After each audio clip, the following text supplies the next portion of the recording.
of SASCOC to give us a crisp overview on Athletics South Africa. Over to you, President Barry Hendricks.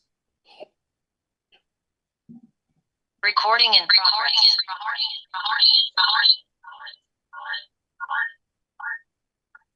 Please unmute, Mr. Hendricks.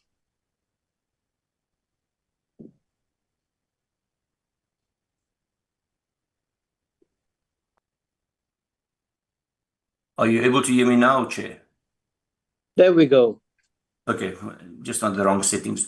Good morning, Chairperson and the Portfolio Committee members, Minister, the officials from the Department of Sports, Arts and Culture, the re-elected ASA President, Mr. James Molloy, and his executive board, as well as all the other persons that are present. We have myself and Ms. Audited Chapter present, the CEO of SASCOC.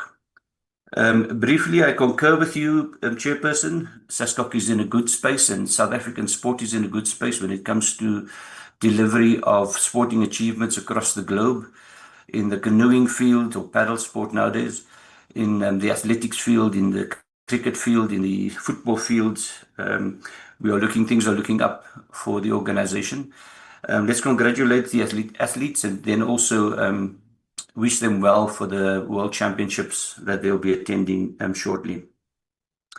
With regards to Athletics South Africa, I attended their elections recently. The elections were held in a free and fair manner with independent organizations running as well as counting the votes.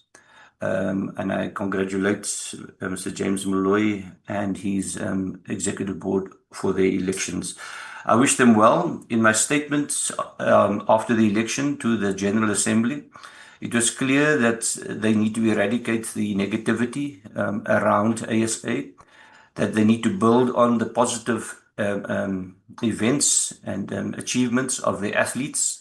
And now is the time that they need to strike with sponsors because the iron is hot. People are doing things very well and they're living up to the expectations of what South Africa must be as a world-class sporting country.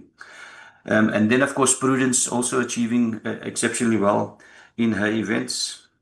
And we look forward to engaging with them further. I did mention in my speech to them that the issue of the CEO needs to be resolved urgently because that is how they're going to further stabilize Athletics South Africa and create a strategic plan that can be shared with their members as well as the South African public to show us where they want to go with regards to taking ASA into the next 4 years. There are several events that they're going to participate in. I've mentioned the World Championships, then another is the Commonwealth Games next year, and then we'll build up with the Minister and ourselves and the federations and the various provinces and high performance centers around delivering a quality team SA to the LA 2028 Olympics. We are geared towards creating the system. We look forward to working with the Minister with regards to his revision of the National Sports and Recreation Plan. We, of course, are moving with Athletics South Africa to Namibia next month to participate in the AUSC, the Africa Union Sports Council's Junior Games in Namibia. And we look forward to bring back more medals in the field of athletics in that event as well. Thank you, Chairperson. I look forward to the deliberations. Thank you. Thank you, President, for that crisp overview. I saw a hand, Honorable Molatani. I did not want to interfere while the President of SASCOC was speaking. I'm giving you an opportunity now to do so. Thank you, Chairperson, and good morning. Chairperson, I thought that the President of SASCOC is going to apologize on what he did last week, Tuesday, the stunt that he pulled in the meeting last week, Tuesday. It can't be right that today we allow him to come and address the meeting. as if there is nothing that we are expecting from the president. We are expecting the apology from the president, Chairperson. And if we are going to allow things to happen like this, it means everyone will come and disrespect the portfolio committee, knowing that next time when he comes in the portfolio committee, everything will be okay. We won't say anything. It can't be, Chairperson. The president needs to apologize to us, or else we are not going to allow the president to say anything, Chairperson. Really, what he did last week was uncalled for. Thank you, Chair. Thank you, Honorable Molatsani. Honorable Molatsani, the president of SASCOC engaged with the committee. The committee, myself on behalf of the committee, has made a ruling of which the president of SASCOC comply with. I'm not going to deal with that issue, and I'm not going to create a platform because I have asked the president of SASCOC to leave, which he did. I'm not going to deal with this issue any further. And for the sake of progress and for the sake of sport, I would like us to continue. I also saw a hand from Dr. Kumalo. I'm not going on the issue of SASCOC. I'm not going to give an opportunity, honorable members. Dr. Kumalo. And raise my hand, Chair. Thank you. Should I proceed, Chair? Yes, proceed. Chairperson? My apologies, Chairperson. Just a second, let me hear Dr. Kumalo on why did she raise a hand. I want to raise a point of order, and my apologies. I cannot raise my hand on this gadget. I'm going to switch gadgets after this so I can raise my hand on the other gadget. So it's Dr. not Kumalo. disrespect.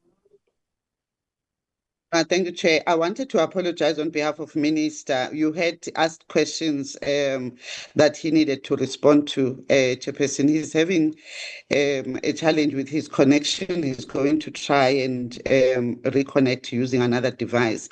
But That's if fine. you like, No, that's fine, Dr. Kumalo. We will give an opportunity later if the minister is going to join, and not now. In terms of the program, I've made a ruling for point 3. No, that's fine, Chair. Yes. Yeah. Honorable Daniels, if the issue is around the president of SASCOC, I am not in a position to deal with it because I've made a ruling to proceed. I have, and if you want me to put it in this way, put the SASCOC president out of the meeting, he complied. There is no rule to say that he must come back and come and apologize. I was just raising on a point of order, and again, my apologies for not raising my hand. And it's going to assist us going forward. It's not just necessarily to assist us going forward, because if you can, with your indulgence, Chairperson, I will be 30 seconds. Yeah, but Honorable Daniels, what I've said, if it's about the president of SASCOC, for the sake of progress and for the way forward, let's deal with our next item. The SASCOC president has been asked to leave. He left the meeting. And he also, in that particular meeting, exercised his constitutional right, and he was entitled to say what he wanted to say. Members has appealed to the president of SASCOC to apologize at the time. He did not want to apologize during the meeting. This is another meeting with another entity, and he has contributed in terms of that request as a norm by the committee. Honorable members, I am not going to take any further hand on the issue of SASCOC. That was not my issue, Chairperson. That was not my issue. I see other hands. So may I then ask on point 3 for the minister to come in? Can I call you to order, Chairperson, please? Chairperson, please. Honorable Nkosi. Chairperson, greetings to your good self. Greetings to the members of the portfolio committee, the entities that are there, and the department, as well as the support staff. Chair, I hear that you have made a ruling with regards to the matter of the president of SASCOC.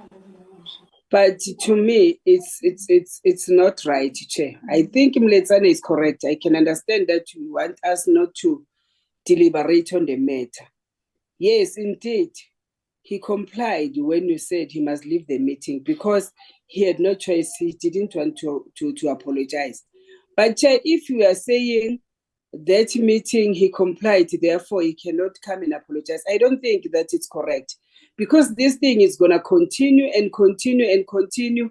People will do as they please. This when they come to the next meeting, they are not held accountable. I don't think that the ruling assists us, because first thing first, before he presents, he was supposed to apologize, irrespective of that he complied in our last meeting, but he didn't want to apologize. That it's a disrespect to the committee. And if we continue like this, they'll keep on disrespecting us, knowing very well that when they come to the next meeting, everything it's forgotten. I don't think that it's correct, Chair. I must say it. It's not correct at all. He was supposed to apologize before he proceed with his presentation. Thank you.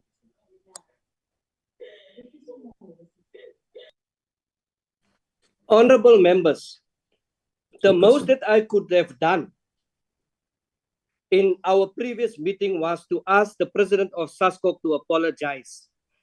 He did not want to apologize. I asked him to leave. That is the most I could have done. I can't keep the president of SASCOC out of any meeting. Please, honorable members, let's move forward. I now give an opportunity to the president, to the Minister of Sports, Arts and Culture. Chairperson, I don't think you're operating fairly, Chairperson. Maybe you're not realizing what's happening or what you're doing. I did try to register the point that I respect your ruling, and I really do respect your ruling. I respect the fact that the president of SASCOC is back here. That's all good and well, and I'm happy for that. That's not my order I wanted to raise, Chairperson, not against your ruling and the president being present. My order that I'm calling here, Chairperson, and respectfully so, is I sit here as a member of this portfolio committee. I hear with understanding that I am told, together with others, that we cannot allow this and we cannot allow that. I cannot sit here and I let people speak in plural form, because if I allow them to speak in plural form, then that means it includes me in the statement that's made by them. And that is the order I wanted to rule, to assist us in going forward. Because we can't sit in a meeting. We don't have a caucus amongst each other, so that it can seem that it's a collective decision because somebody is speaking in plural form. We cannot allow this. The PA will allow it. We are not against it. We are not against the Chairperson. So I just needed to set the record straight, because I don't want a misperception or misunderstanding. Oh, the PA is also in favor of what has been said. We are not in favor as a Patriotic Alliance by saying that there's an issue with the president of SASCOC being here today. We're not part of that. So that is my order I wanted to raise, because we have to be factual and fair. You see, Honorable Daniels, what you have done now, you have now created an opportunity for me to create a precedent for any other member who wants to speak. And I have no choice but to do that, and that will keep us back. The Honorable Molatani never said that she addressed this issue on behalf of the committee. Honorable Molatani.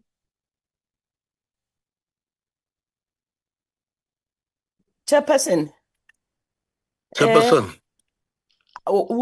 Minister, I'll give you an opportunity. Let's hear Honorable Molatani. Chairperson, I think Honorable Malone must speak. He must not say what I didn't say. If he wants to quote me, let him quote me, but he must not misquote me. And I'm still standing on what I've said. That I've corrected that, Honorable Molatani, and I never heard that you speak on behalf of everyone. I'm going to give Honorable Mtetwa. Honorable Mtetwa, is that an input for the way forward progress? Thank you, Chair. Good morning, colleagues. Good morning, Minister, the department, Chairperson of SASCOC, and Athletic SA here present. No, Chair, I'm standing on a different issue, procedural. I don't even want to belabor on this one, because this is just time wasting. You are quite correct that when somebody has acted in the manner that the president has acted, and it's like somebody who's abstaining from voting, you can't therefore in another meeting and say, go and now vote again. It's like you are saying he hasn't considered that whatever he said, he was wrong about it. But if we expect him to apologize, it will be indirectly accepting that he was wrong. So he took the decision of moving out of, and that's it. Just like when we are taken out of parliament, we don't come back the following time, the following meeting and say, as EFF, we apologize for what we did the previous day. So having said that, Chair, it is procedural issue. I want to address, I didn't know when to address this in the meeting, whether before we start presenting or when after they have presented. But I think I should do it before.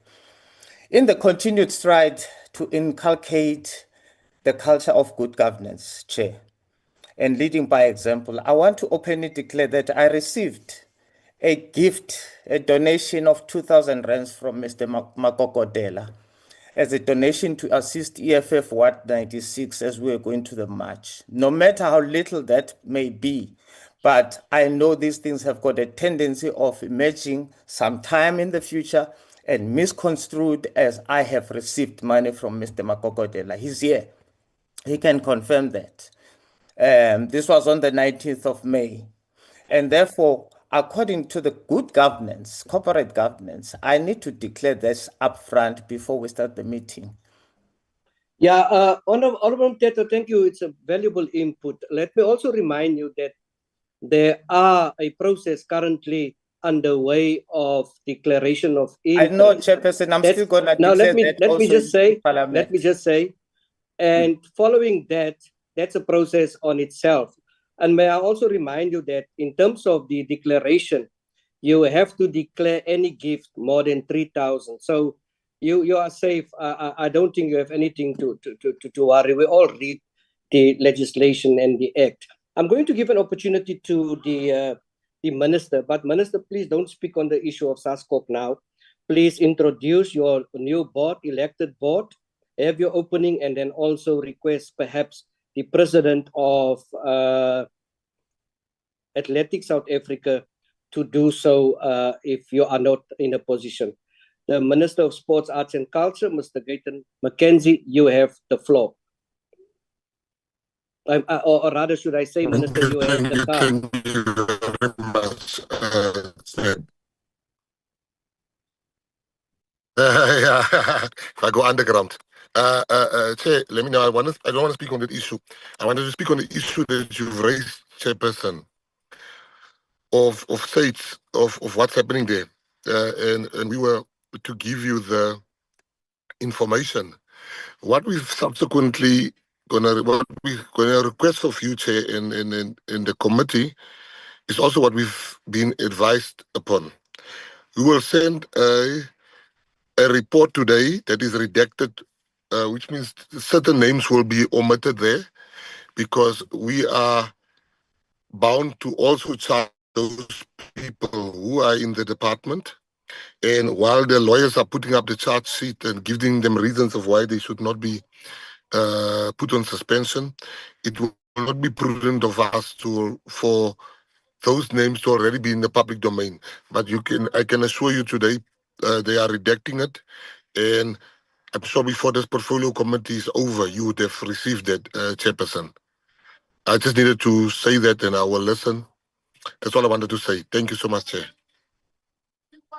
And I will listen about Thank you, Minister. I'm going to give an opportunity to the President of Athletics South Africa to introduce his entourage. Good morning, Honorable Chair. Thank you. Honorable members of portfolio, the President of SASCOC, the Honorable Minister, and the CEO of SASCOC, and staff members of the portfolio and staff members of SASCOC. Firstly, I just want to thank you, Chairperson, for supporting us in terms of the before elections, writing us a letter to tell us that we must make it a point that everything goes very well and then we listen to you, and then everything goes very well, because I read the letter to the council, and they were so happy with the support.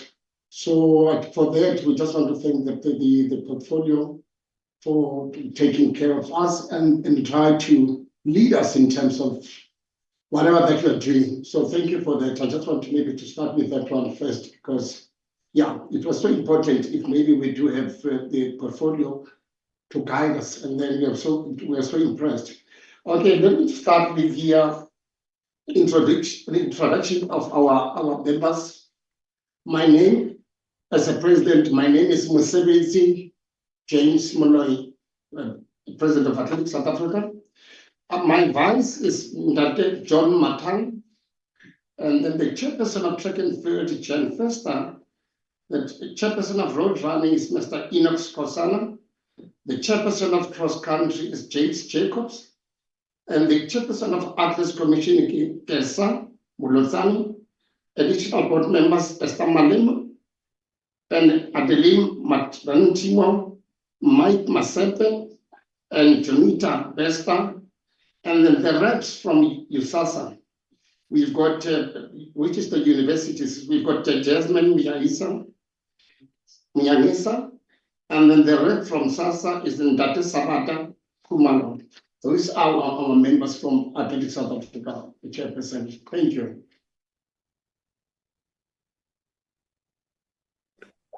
Thank you so much. I'm now going to give an opportunity to Athletics South Africa, but if Dr. Kumalo would like to come in, Dr. Kumalo, you're much welcome. And then we will give ASA then an opportunity to make their presentation. Thank you very much, Chairperson. No, at this point, I would not like want to make any comments. Thanks, Chair. Thank you so much. The president of ASA, please designate anyone who's going to deal with the presentation. Okay, thanks. Can you take on? Thank you, President. Morning, Chairperson of the Portfolio Committee, the Minister, and honorable members. My name is Terence Magodela, acting CEO of Athletics South Africa. Our report stands as follows. Okay, fine. I'm going to talk now about the overview of Athletics South Africa. The President just alluded now that we are composed of the board, where there's the President, Vice President, Chair of Athletics, Chair of Track and Field, Chair of Cross Country, Chair of Road Running, board members who are going to be comprised of Women Committee, Coaching Committee, Technical Committee, Development and Medical Committee, and youth and juniors. We also have additional board members from the schools, which is SASA and USA at the university. We are continuing to talk about the compromise of the office staff. That's the acting CEO. We've got 2 colleagues under high performance unit, 2 colleagues under competition unit. Chairperson. Yes, who's that? Honorable Makatu. Yes, I just want to say maybe where is the report? Maybe they can reflect the report so that we are able to see. Granted, Honorable Makata. Is there any way that from ASA's side or the portfolio committee side that we can flight the presentation? Please bear in mind you have 30 minutes from now, so give us a very crisp report on all the issues on the agenda. Thank you. The report has been disabled from your side, Chairperson. Maybe we'll try to do it on our side. I don't know what should be done or should be done on your side. Thank you. Professional staff, can we assist in flighting the report? They can do it from their side, Chair. I've given them rights to share the report. You do have sharing rights. Please do it from your side, Athletic South Africa. Okay. Thank you. Thank you, Chairperson.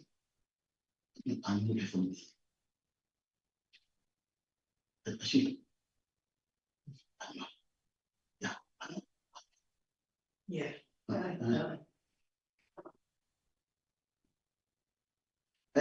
Actually, the annual performance, the first one, second, yeah.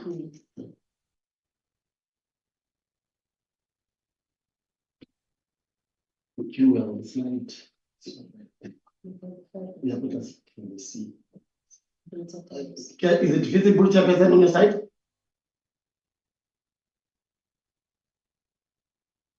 Well, I can't see it. I only see the document that you're about to open. Yes, yes. Okay. Are you in a position to open it? Yeah, this will be, yeah. Yeah, we are now on this slide, Chairperson, overview of ASA staff, acting CEO. Just a second for me. Honorable members, can you see the slide, the presentation? No, Chairperson, we can only see list of documents before. Yes, we only see list of documents, me too. Thanks, Honorable Khabo. Open the document. Click twice on the document.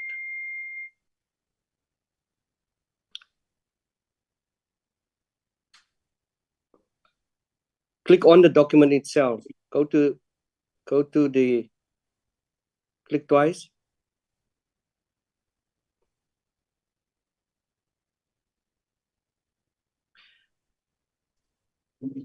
There we go.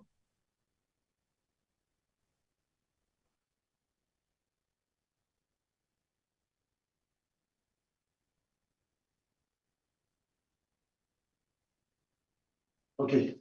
Is it visible on the side, Chairperson? Yes, just go to the page. No, thank you. We are on this page where we are talking about the overview of ASA, acting CEO. Just indicate to the members which page are you? No, it's overview ASA.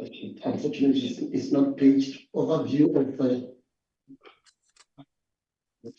of ASA staff.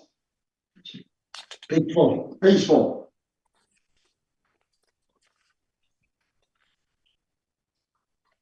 Okay, yeah, page 4, page 3 after the cover page. Yes, page 4. Thank you. As a staff, we are composed of the CEO, the high performance unit, where we've got 2 colleagues, competition unit, 2 as well, finance, 2 colleagues, admin, where admin we've got the logistics, the housekeeping, and facilities. Those are 3. In total, we are 10, where we've got 4 men and then 6 females. Ideally, the federation should be increased capacity in all these units, plus units that attend to matters of technical services, development, marketing, and sponsorship. Unfortunately, ASA is forced to work with its available staff complement due to financial constraints. Next page. In our previous meeting on the 1st of April, Chairperson, there was issue of the deregistration, which we've indicated by then that the matter has been sorted out before we even came to the portfolio committee.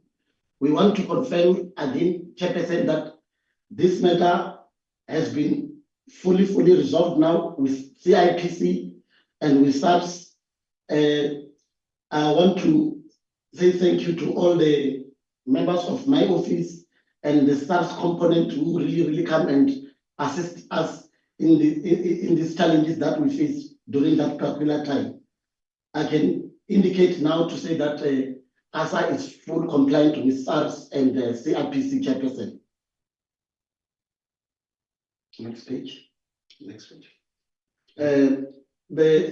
The vacant position of the CEO, the president will deliberate on that. Next page. And then in our meeting as well, last time, you requested that we come and discuss the issue of capacity building and indicate the dates where this capacity building happened. We held coaching capacity building, and then the first one was held on 29 to 01 September 2023. That was in Kuro, Pretoria, where we had 90 members or officials attending this workshop. On 06 December 2024, we did have the other one in Bloemfontein, where 21 coaches attended this workshop. We also had the other one in January, where we had an athletes and coaching workshop where all issues of athletics and coaching concern were discussed. Next page. We had capacity building as well on technical officials. In this one, there was issues of ASA level 1 training, ASA level 2, and ASA level 3 technical training that took place. The dates are confirmed here, Chairperson. 19 March 2023, Umsulu, the Athletic Stadium, 100 officials participated and attended the event. 02 to 05 April 2023, Jamestown, 75 attended. 12 to 14 July, Kimberley, 70 attended. 18 to 21 2024, Potchefstroom Stadium, and 100 participated and attended in this event. 23 to 25 March, also the Athletics Stadium, we had 100 officials attending and attended all this event. So the next slide, Chairperson talks about the Mpumalanga Marathon. The report is attached, but I would colleagues who's going to come in later when there are questions on this matter. But what I can allude now is that the organizer of this event, who is Mr. Caleb Lukeleni, was the one responsible for this Mpumalanga race. But what I can tell the chairperson, the honorable members, is that the Mpumalanga province, which was duly being mandated to organize this race, the Mpumalanga province took him to court, and then the court proceedings that are going on there, and the case number has been opened. One member will allude in this one when time goes on. Thank you. The Hyder brand India as well, we've got the report attached in this matter, but the colleague of mine is going to deal with road running matters, is going to assist the members on this regard. The SIU matter as well, that involves myself, the president will allude it on this one as well. Thank you. And then we then goes to achievement of 2024. You've alluded to this chairperson. We have had World Athletics Relays, where Athletics South Africa got silver medals on the 4x1 and 400 by 400 meters. We had the CA championships, where we got position 1. We also had the Paris Olympics, where we got silver on the men's 400 4 by 100 meters relay and the javelin thrower. We also went to the World Under 20 Championships, where we got 3 golds, 2 silver, 2 bronze, and we got position 6 overall. Then the annual performance targets, capacity building for 2025 going forward. ASA will feature 3 levels of courses plus opportunities for further education, which will involve coaches and provincial TOS. This will involve the elite athletes, national teams and competition, annual technical workshop, and this event will assist the attendees to disseminate technical literature and audio visuals of whatever the exercise that they're going to be exposed to. The Q, we're going to have 30 packs, Q4, we're going to have 30 packs as well. Total estimated for these events is going to be 300,000. We go now to international competition. Yes, this year we'll have our World Championships. That is going to be in Tokyo, Japan, around September. And then we also have the African Junior Championships. That's going to be in July in 2025. The estimate for these two teams is going to go to 4.5 million.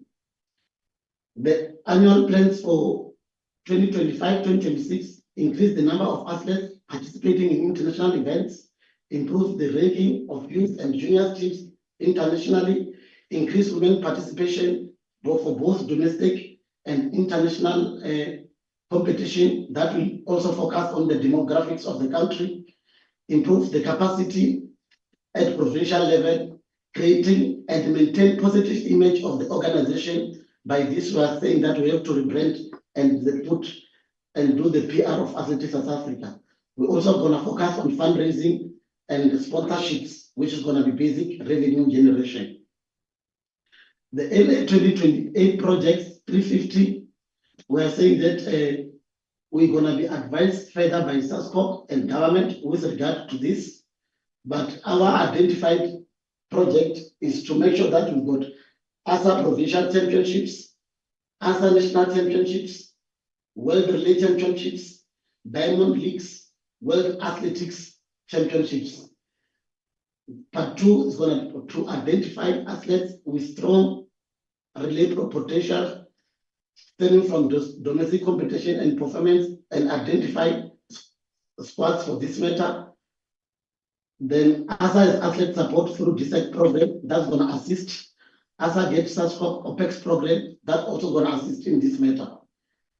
In partnership with states to implement vigorous and anti-doping and awareness and prevention program. Thank you. The LA20 project continues, host training camps and team building events, ensure regular participation for experience and cohesion, develop strategic approach to peak performances. Thank you. Then we're going to go to the audited financial statement. I'm going to hand over to our first CFO to continue on this one. Thank you. Before we're going to hand over to the CEO to deal with the finances, can the president of ASA just take us through on the issue of the marathon as well as the SIU matter? Yeah, let me start with the one. From my side, I'll just give the opportunity to the chairperson of road running because it's here next to me to take us through. Can you come in, sir? Thank you, President. Thank you, Chairperson, honorable members, Minister, and President SASCOC. My name is Enoch Kosana, road running Chairperson. Let me start with this one, Chairperson. We have two fixture lists in athletic. Another fixture list is a provincial fixture list. And then we have also national fixture list, where in the federation level, we approve all the races as a national event on our ASA fixture list. And then provincially, they approve their races, which is under the province. So when I go to the Mpumalanga issue, as a former athlete, as I'm a chairperson, this issue, this matter was not good for me. And I'm really disappointed what the party involved, the province itself, and the club itself, Mpumalanga. Chairperson, all the events that run under provincial level, the province will approve and the club level will apply the event through the provinces. So after the Mpumalanga event, we hear this issue on the social media, and then immediately we act as a federation to engage the province to say, what's wrong with this matter of the Mpumalanga event? And then we did send the communication with the CEO through the provinces. So we did communicate with them, and then we did receive the communication from the province to say some of the things that Mpumalanga Marathon, when we have that statement, it was all fraud, and then we didn't take it from granted as a federation. That is why we act. That is why CEO was explaining that about there's a case against the race director and LOC members that involved on that event. So on this moment, we are busy investigation about the matter, but for now, the event was suspended for further notice until the matter is resolved. So the chairperson, can I also go to the prize money, if you allow me to explain the prize money for the... Yeah, I think please do, because I see you advertise again for an event in Mpumalanga, but may I also raise caution to the pages and what is in front of us? And I really want every entity, Dr. Kumalo, who appear before this committee to really consider, because we are reminding them at every single meeting to please page numbers. Imagine, you know, if our future children and great-grandchildren will be able to do their doctorates and research, they will never be able to have a specific page or make reference to a page. So let us assist our future generation, honorable members. We have to assist our future generation when it comes to the research landscape for our future children. Please, it's very frustrating. I'm searching around here and I can't find anything because there's no numbers. Please proceed, and then we're going to ask the president to deal with the issue of the SIU. Honorable members, I just want to add that we were a little bit late. I also wanted to invite the SIU here because that matter is now been dragging for the last 5 years. You may proceed. Thank you, Chairperson. The prize money for the athletes, as a chairperson, and then also I engaged with the Athletes Commission chairperson, we did communicate with the athletes that we did open the case for their prize money. So we have to make sure together with the Mpumalanga Athletic Federation to say the person who was involved with the event, they have to pay the prize money of the athletes. After maybe we open another way forward about the case, we have to go to the High Court so that we can assist our athletes to get that money. I thank you, Chairperson.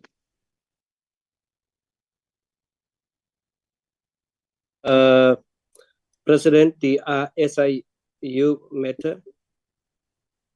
Thanks, Chairperson. Thank you very much for allowing me to talk about this matter. Also, it's a very pressing matter. What happened is that when I tried to find out what happened is that it started in 2018, if I'm not mistaken, 2018. I was not there that time.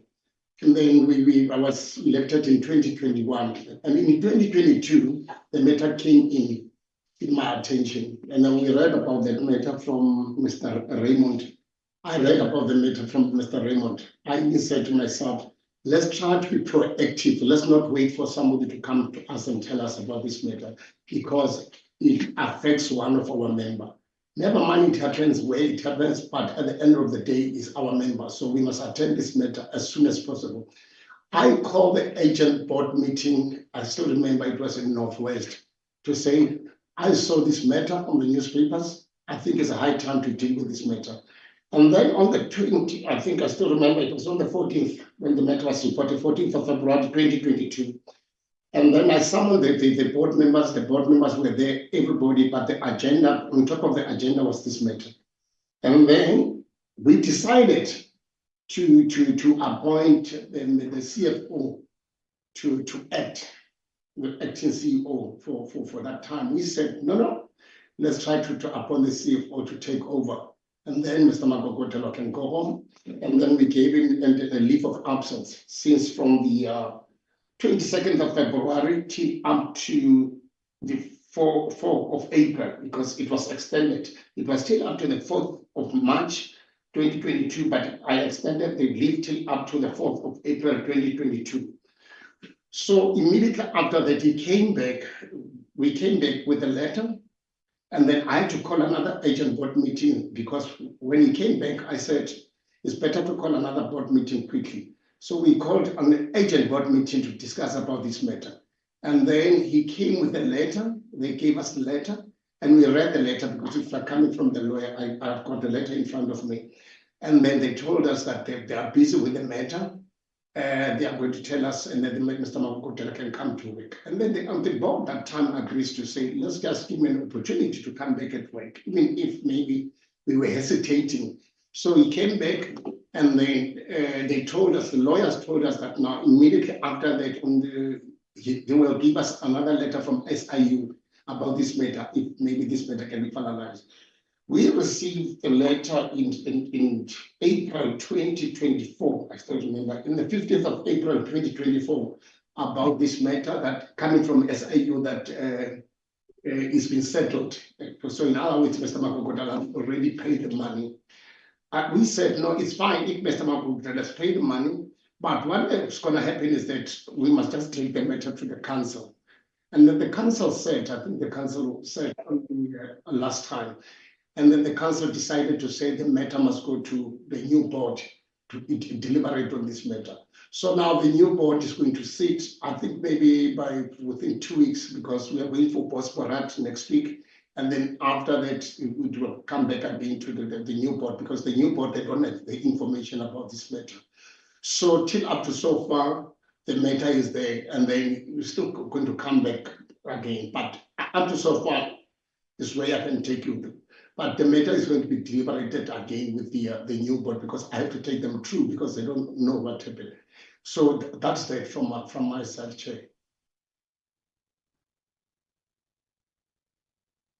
Thank you, the Chief Financial Officer on the issues of finance. Good morning, Honorable Member. Good morning, Honorable Chairperson. I'll take you through our 2023-2024 audited financial statements. We do have the financial statements, but what is going to be presented here is the detailed income statements. On the page that is presented there, it is our revenue. SASA, our revenue consists of the broadcasting rights, of which is the rights that we receive from the passports. We also receive money from Department of Sports, Arts and Culture, of which is a grant, as well as the licenses that we sell, the sponsorships and other income, of which it's the books that we sell, the sponsors. You can take us to the next page. And then with the next page is operating expenses. These are the expenses that incurred in 2023-2024 year end. It's the accommodation that was incurred, the auditor's remuneration, the bank charges, the computer expense, the depreciation, electricity, the employee cost, event expense, honorarium, the insurance, the legal expenses, the marketing and media, the motor vehicle, the postage, the present allowance, printing and stationery repairs. So all these expenses, they sum up to 32,995,761. At the end of the year, we only had a profit of 30,730. Thank you. Good. Thank you so much.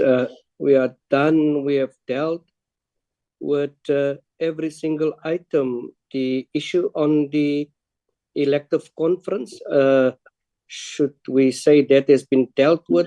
Give us a crisp, President, a crisp presentation. How did it went, especially with the police presence and why there was police presence? Give us an update on that, please. Thanks, Mr. Chairperson. For the, let me start with the police story. It was just a baby joke requirement that if you organize an event, especially if there's going to be elections or whatever case might be, we have to inform the nearest police station. It was not a matter of saying they must come. It was just an information because we invited we have to invite everybody, especially the ambulances and all that. Just for it's a joke requirement, but they didn't come. We were just informing them. So just for in case, yes, understand, because we know that it's an election time, but we didn't expect anything wrong that's going to happen because most of the athletes are very good if they can behave. So on the day, everything went very well. I'm not going to say much because we have attached the report to you because it was presented by the IEC was there. The IEC themselves were there and everybody was there with their team. So everything went very well. And then I gave the speech. I said to them, I think it's a high time that we have to unite and move forward because we are not there for ourselves. We are there to serve athletics. So that's why for me, I always say to people, leadership is an election, it's not a position. So now we must move on. Even those who didn't win, we can come together and work together. We met immediately after that. We met with those who didn't win. We said, for the sake of athletics is doing very well at the present moment. We don't want to let our athletes down. So everything went very well, and then they gave the results, and then I gave my speech to say, now we are moving on. Everybody was happy. I even said to them to say, we don't want to be called again for wrongdoings because we are going to lose sponsorship. The more we are fighting and for fighting, we are going to lose sponsorship. So everybody was happy. Everybody was happy. And they gave me a surety to say, we are moving on as one. I even said to them, athletes come first. That's going to be my motto. Athletes come first. Board members and other people who will second or third. And then we are still going to target over the rural areas. We want to pass the children to rural areas. We have to go all out. And secondly, Mr. Chairperson, we want we are still going to go to World Athletics. We want to bring a gold label, what you call a gold label. Immediately after they promised to give it to us. Immediately after gold label, we will bid for Diamond League. So because we want to bring all these big events to South Africa because we are dominating at the present juncture.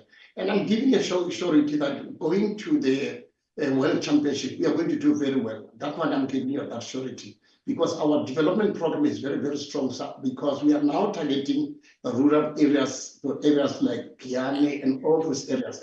So, but all in all, our elections went very well.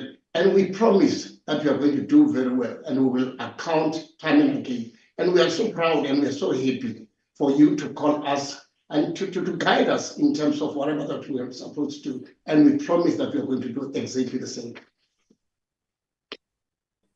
Thank you so much, President. Again, on behalf of the Portfolio Committee, Sports, Arts and Culture, I would like to convey our congratulations to you and your team, and we can just wish you well with all the challenges that we have. Honorable members, the presentations has been made.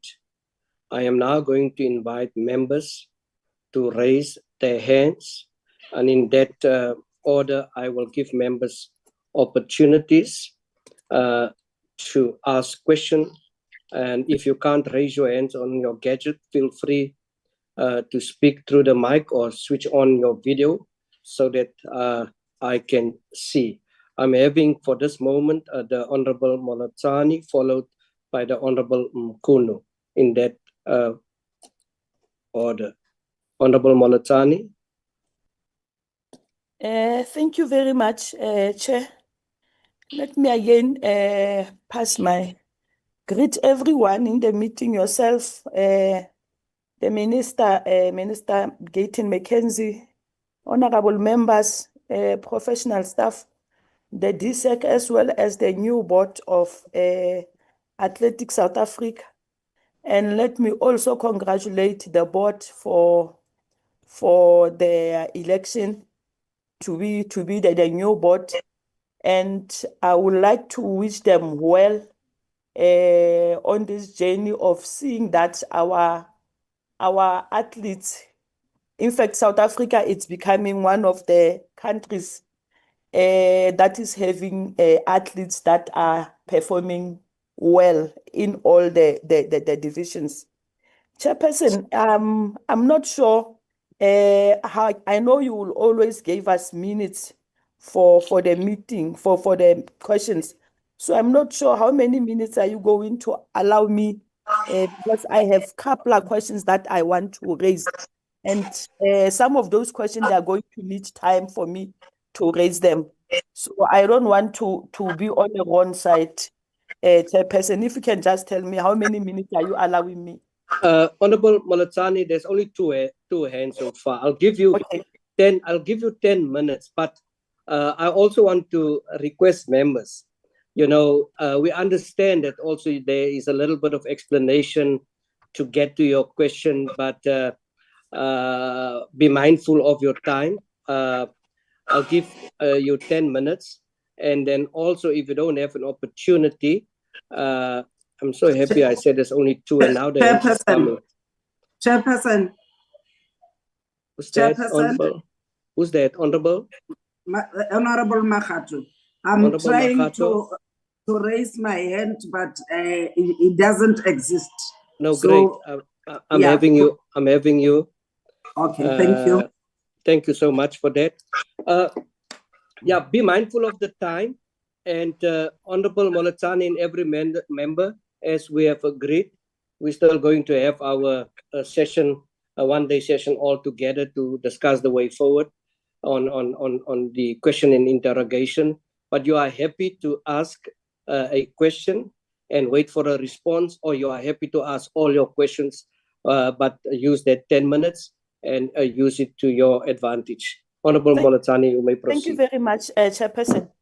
Chairperson, I think on this first round of questions, I would like to start with the issue of the finances, if Chair allows me.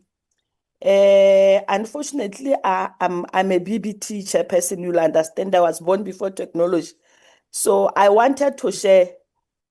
We were sent the statements as part of the reports from the ASA. Is it possible for Zoleka to flight the statement of Nedbank, the credit card of the Mr. Msebetsi James Mutlatsi, period of 28 December 2023 to 25 January 2024, Chairperson. Please do, Portfolio Secretary. And while she's busy flying those statements, Chairperson, I have some few questions that I want to check with the CEO first before we can go to that. CEO, I just want to check with you.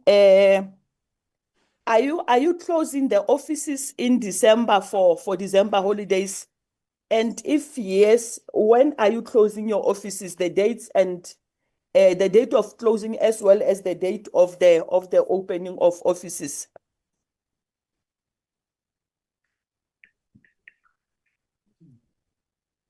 Okay, thank you, Honorable Yes, Member. please respond.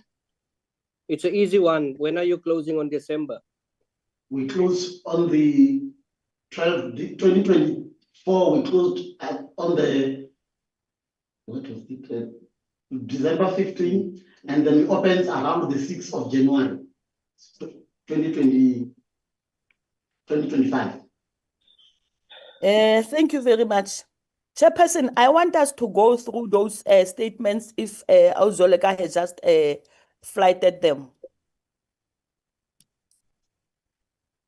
I want us to go through those statements, Chairperson. Let me open them on my side. Auzoleka, can you please fly that statement of December 2023 to January 2024?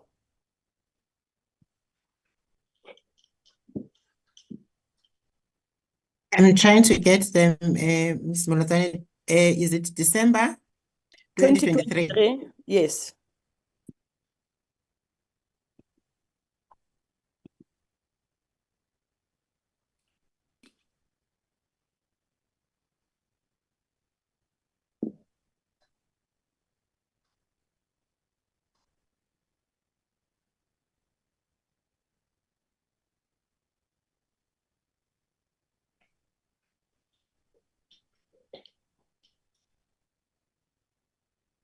Let me open it on my side, Chair. I think I've managed to have it.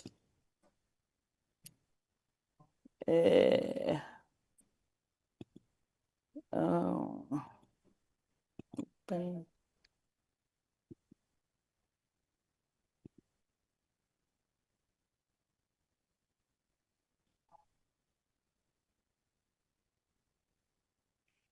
I seem to struggle now to open those. Can Zoleka open those statements?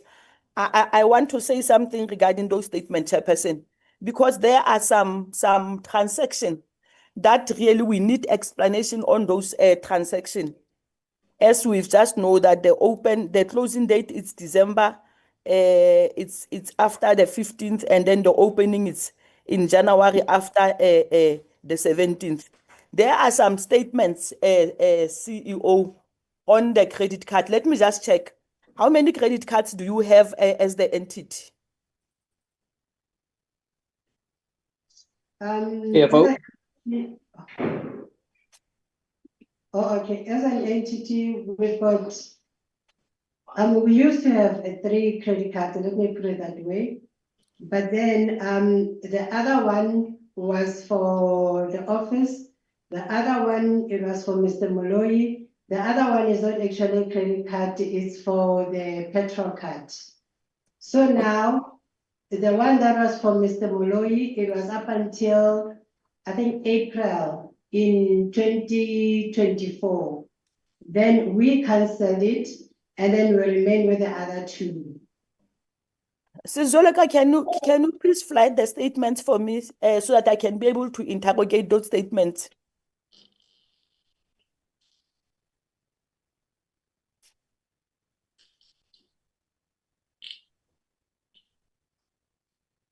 My apologies. Ms. Munozane, are you able to share them from your side? Because there's a lot of statements here and I can't seem to find the one, exactly the one that you're looking for. Let me check on my email. I was trying to open it on the same gadgets that I'm using, but I was struggling. But let me check it on my phone. Use the email that are on my phone if I can be able to get them. Chairperson, my apology for wasting your time. No, it's fine. It's yours that you're wasting, not mine. But you are very lucky that I muted you. You haven't started yet. Okay, Chair, let me just check. I just need to check those statements. It's just that I'm trying to open them on my phone, on my gadget that I'm using. It's very difficult to open them. There we go. Thank you very much, Is Chair. it this one? Is it this Yes, one? yes. Thank you very much, Zoleka. Can you go? I need to. Can you go up, Zoleka?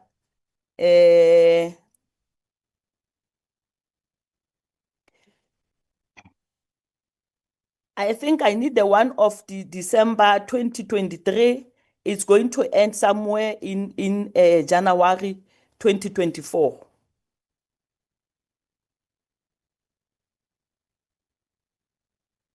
No, not this one. No, the other the one. one. This is not the Yes, one.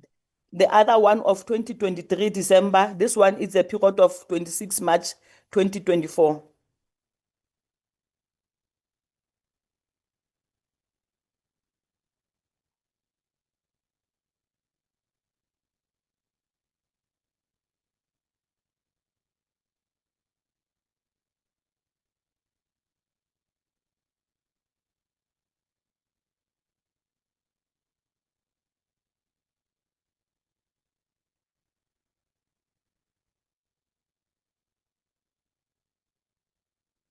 Are you able to win, Sizoleka?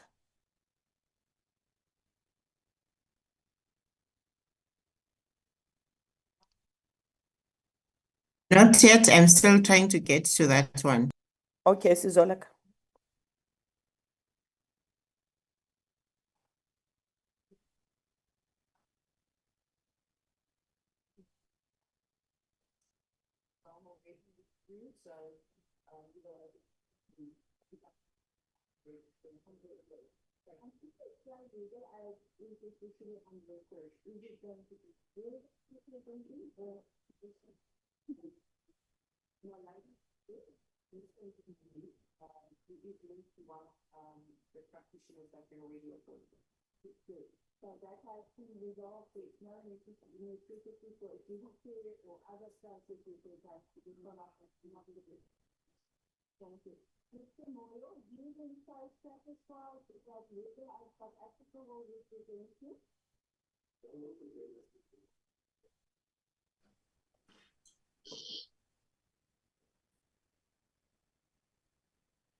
Can I give Honorable Makata an opportunity? What I Yes, suggest, Chair. In the what meantime, I yes, Chair. suggest, then you perhaps can just WhatsApp the date so that they can line it up in that order. Honorable Makata.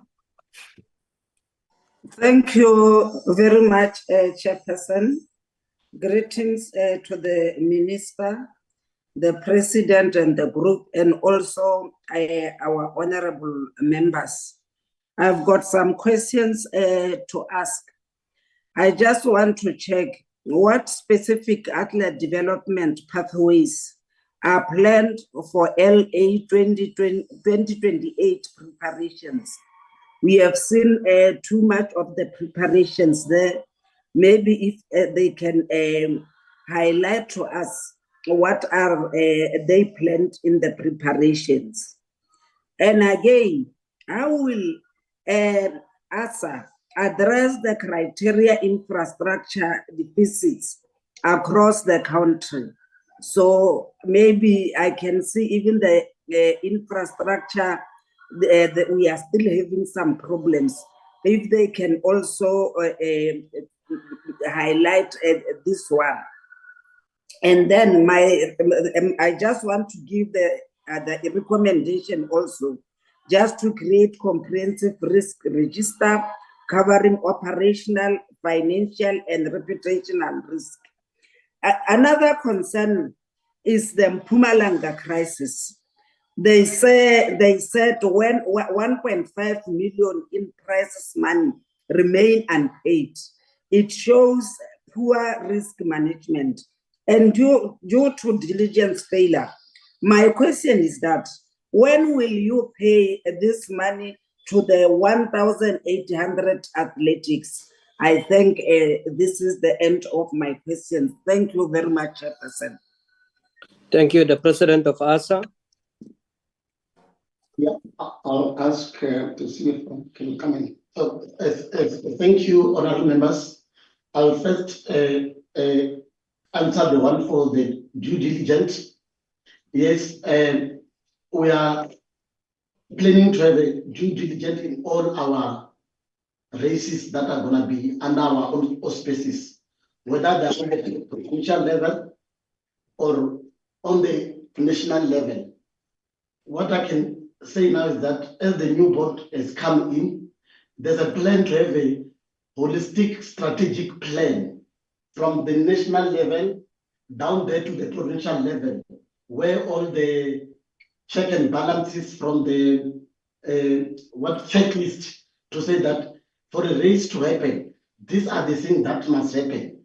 And these are going to be the consequences if similar matters of Mpumalanga marathon happened. But hopefully after this meeting that we're going to have, it's going to assist us in this regard of the due diligence. The development pathways, maybe I will ask if one of our members there, Mr. Jimmy Fester and Ms. Sympathy, run Timo to assist us on that one, because those are their main priority in their portfolios. Jan Fester.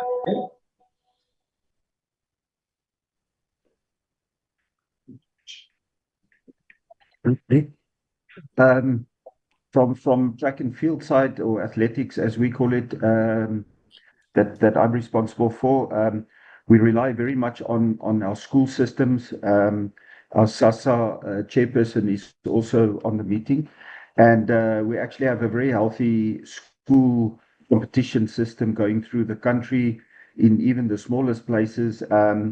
And currently, the athletes coming through, whether the system can be improved or not, they are coming through. We're delivering a lot of youngsters coming through the system, and obviously there's more work to do there. But I think our main issue in terms of development is rather post-school in the area, especially with female athletes after the age of 18, 19 up to about 23. So one of the things from ASA we started from a track and field side is an under 23 championship. Currently, I'm looking to see with CAA and even European athletics to see if there's any possibilities of our under 23 group to compete internationally as a team. But currently, it ends at the SA Championships, which we brought in for under 23s, which is a goal for a lot of athletes after school to try and achieve medals at South African Championships, other than just the senior championships, which obviously is a big gap between when you're last year junior to your first year senior. We lose a lot of athletes, especially females. So we have that. And then I have to say thank you to SASCOC for some of the programs that they've initiated with us over the last few years, especially the Relay Project. And going forward, Project 350, I think, is going to make a huge difference in the elite development side, especially those athletes coming out of school into the senior world. And I think the Project 350 is going to make a big difference leading up to LA 2028. And also, I think the interesting thing that I found working with different provincial governments with the Project 350 is that they even see already the next Olympics 2032 as a goal. So I don't think we should be thinking that long term is 2028. I think long term is 2032 and 2036, so that we get these juniors that we have through into the senior level and hopefully make us proud going through 2032 and 2036. Thank you. There's still one issue outstanding, the payment of the athletics.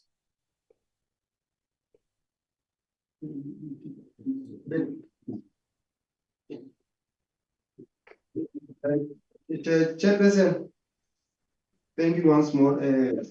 Payment from Mpumalanga. Yes. As I was saying on my statement last year, I said to honorable members, from the federation side and then Mpumalanga Federation, it's our responsibility to engage with the LOC of the event to make sure that our athletes they must get paid after we finalize the matter of the court. Because in Mpumalanga province, they are busy with the case, and they are also going to invite us so that we can enforce for our athletes to get paid. So after I spoke to Mpumalanga board members, we have to meet and then make sure that the way forward is there to make sure that our athletes get paid. So we'll see how long this case will drag us. But as we are promising as a federation, it's our duty to make sure those athletes get paid. I thank you. Are you in a position to indicate to Honorable Makata when are they going to pay the athletes? There's no. Yes. We want to know what is the plan, because if they can stamp on the legal actions, we will not know when will they pay them. So I just want to know when are you going to pay them. I think you must have a time frame. Through you, Chairperson, remember we did open a case. And as legally so, after someone open a case, we have to go through the lawyers and all these things, because the federation at Mpumalanga, they promised that we're going to meet and have a meeting and then take this matter way forward. For payment of the athletes, we can't say it, because remember, this case, inside this case, there's a lot of fraud. So that investigation must be there before we can promise our athletes when are we going to pay them. Because we can't say nothing about the date of the payment. As I'm saying, it's under investigation through the province and the federation. But As a route running chairperson, I indicated saying that I'm still communicating the two athletes about the report. They even call me personally, so they call me and then I engage with them and they understand my situation. So I did communicate with them. Even last week before Comrade, one of the athletes from Tadu, from Ethiopia, she did call me and then I explained for him, we are busy with the investigations, so he understands an athlete. So I'm asking that give us time and then we'll come back and report to the parliament or to the portfolio. I thank you, Mr. Chairperson. Okay, thank you. Can you perhaps just provide the case number to the portfolio committee, and also on page 21 is on the response of Honorable Makata pertaining to the training camps and building of events and development, the strategic approach. I would like, on behalf of the committee, ask that particular plan to be submitted to the committee. Honorable Moletsane, I think she is ready. Honorable Moletsane, you may proceed. Thank you very much, Chairperson. Chairperson, we have your financial, in fact, it's a statement, it's a credit card statement.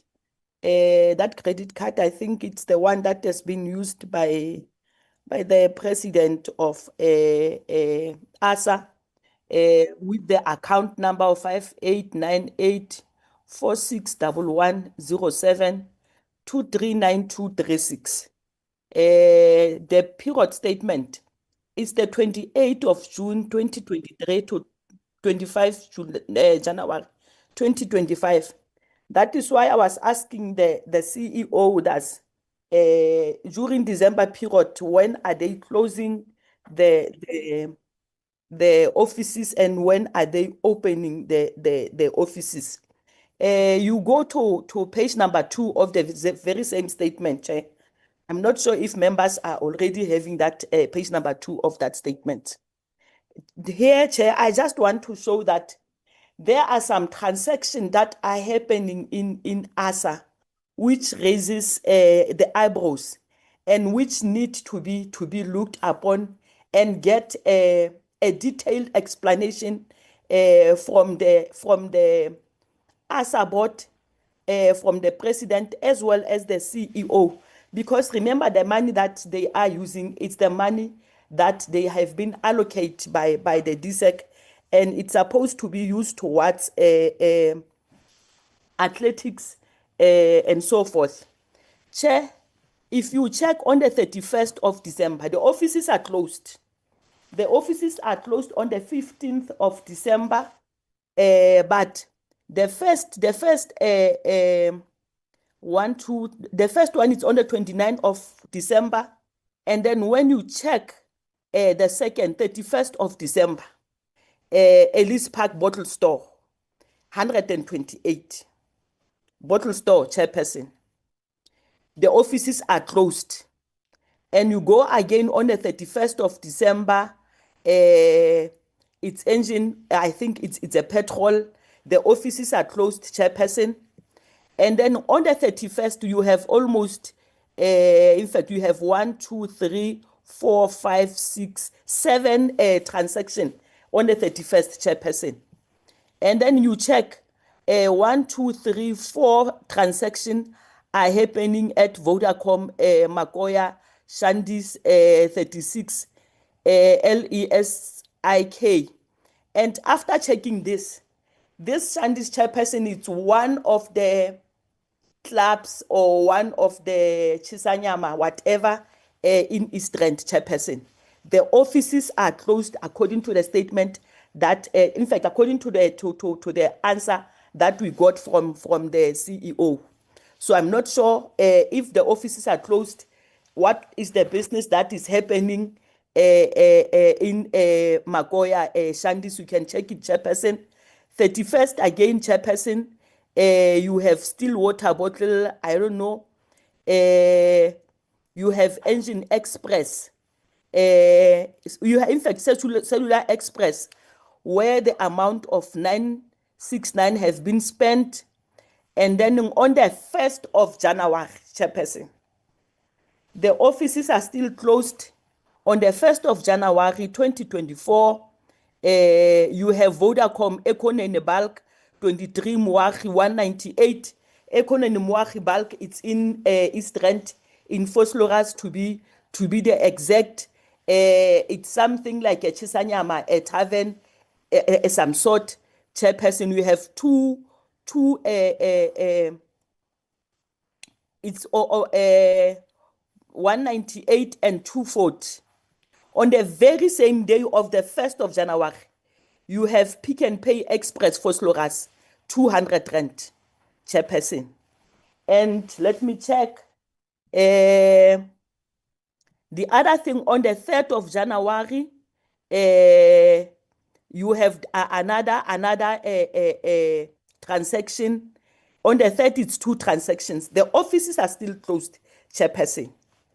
And then when you check the other things, Chair, on the very same statements, Chairperson, you have where it makes me to go through and check the dates. Like you have on the 5th of January, OR Tambo. On the 6th of January, C. Rossi Gradis S. Bar. And then on the very same 6 again, it's the transaction 123 at OR Tambo, Chairperson. It's on the 6th. On the 7th, the same Ekoneni that the transaction happened. Like as I've said, what is Ekoneni? Anyone can go and check what is that Ekoneni on the 7th. And then from there, back to OR, Chairperson. On the 8th, it's Nando's, no hood, 500 Rand. You know, Chair, when it said 500 Rand, I asked myself, is there any, in a food outlet, you will never find something that is costing 500. It needs to say, it must have some sense, Chairperson. And then you go again on the 19th, you have 2 transactions. My issue again, on the 20th, there's a transaction of IK Cruise Lounge of 6.8. Chairperson, I'm from Free State. The Cruise Lounge is in Helbron, Chairperson. It's a tavern. 608, the credit card of the entity. The same day, it's KFC. The same day, it's OJ's restaurant. OJ restaurant and KFC are opposite to each other, Chairperson. Chairperson, we can go on and on and on and on those statements, from the statements when they start up until where they end. The other thing, on the very same statements, when you go through them, there's a statement where you'll find that the card has been used in Foschini. Foschini, it's selling ladies' clothes. If I'm correct, it's selling ladies' clothes. So I'm just asking myself, Chairperson, the credit card of the entity which belong to the president, is it supposed to do the business of the athletics? What does it do in outlets that is selling liquor, Chairperson? That is my first question, Chairperson. And then my second, in fact, after they need to explain that. My recommendation on this issue of the statements, Chairperson, if you can go to that statement, you'll be surprised that I'm asking myself, does the president lives on the airport? Because you check those statements, all of them that we have been sent. Most amounts that have been spent, they are spent at the airport, Chairperson. They are spent at the airport, and I'm just worried, does Chairperson have to travel between in and out of OR every day in, day out, Chairperson? My other recommendation. Honorable Moletsani, Yes, Chair. I think just flag it there. Let's focus and deal with spending during holidays. And can the CFO give the honorable member an understanding how expenses was occurred during holidays? Don't you have a policy? I also remind honorable members, when we met with Athletics South Africa, And we put a straightforward question to the president whether he has a MasterCard. The president of Athletics South Africa says no. So I'm not too sure whether the president then at the time lied to Parliament. But now the honorable member, Honorable Molatane, is now revealing a statement of expenditure that has been requested by the committee indicating that the MasterCard was on the name of the president of Athletics South Africa. Can the CFO please give clarity to Honorable Molatane on this expenses incurred on a MasterCard on the name of the president of Athletics South Africa and also during holidays? Okay, Chairperson, can I come in because it affects me? What's happening is that I'll answer all these questions because just give me an opportunity, President of ASA. My problem currently is when we deal with issues, the CFO is involved. And when we ask people to respond, the president is designated the next person. Can we hear what the CFO said? Then I will give you an opportunity. Because obviously the CFO must be aware of what has happened here. CFO. Thank you, Honorable Chair. Yes, we do have the credit card policy. But the thing is with the credit card, the credit card for the president stays with the president. Now, when the credit card was used, it was with him. That is why he wanted to come in so that he can explain himself. Thank you.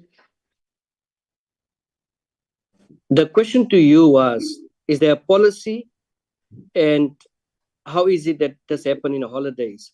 Then I'll give the president an opportunity. With our policy, it doesn't state about the holidays. It just states that maybe I'm supposed to share it. Just say the credit cards are intended for business-related expenses. Allowable expenses include travel, meals, fees, supply, and client entertainment.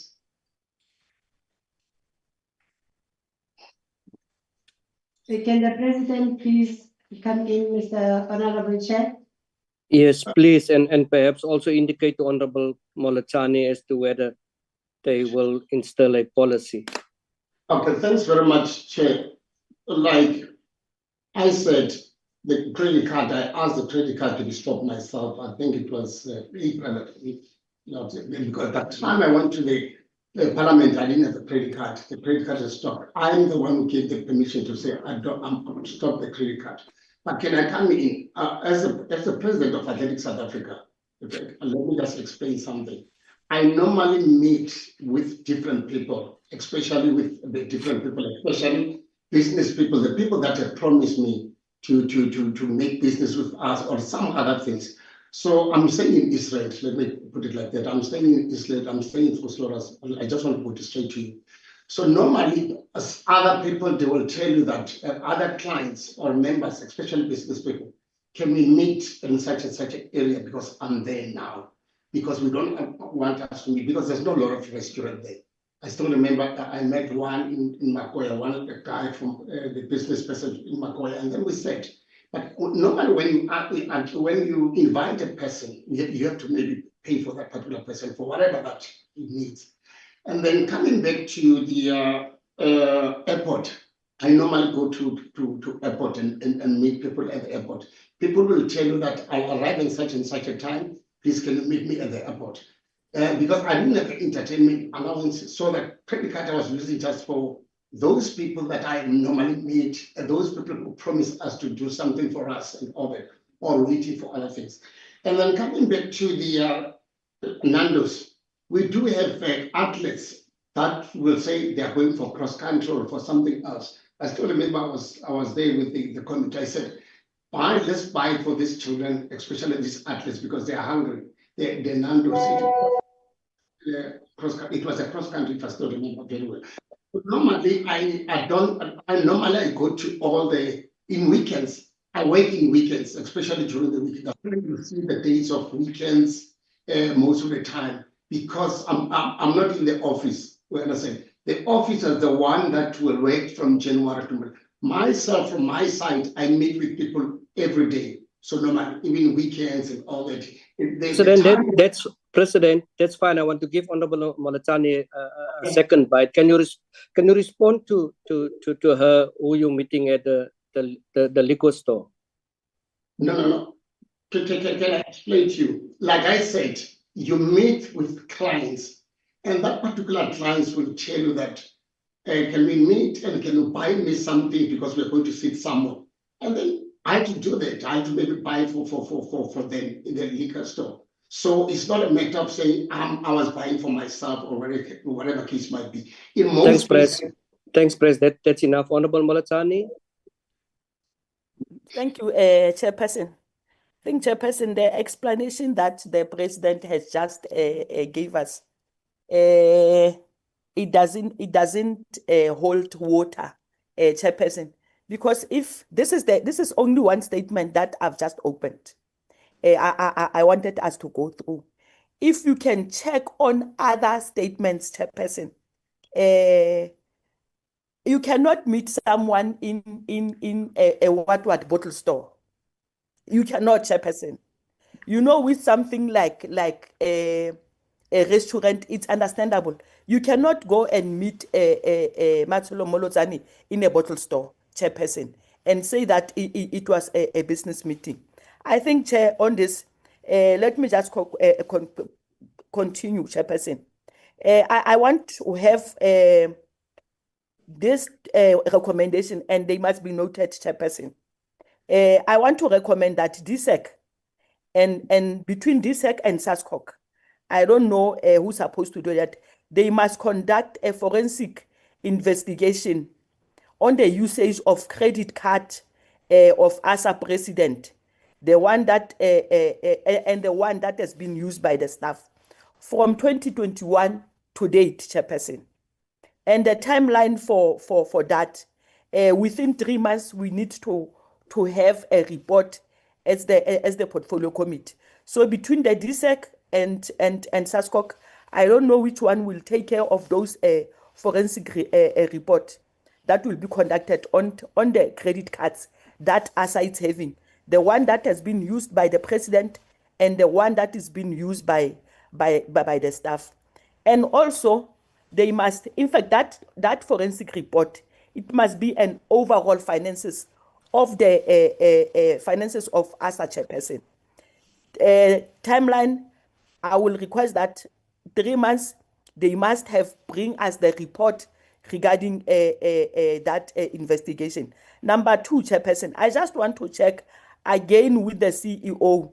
CEO, what is your relationship with the auditors that ASA are using?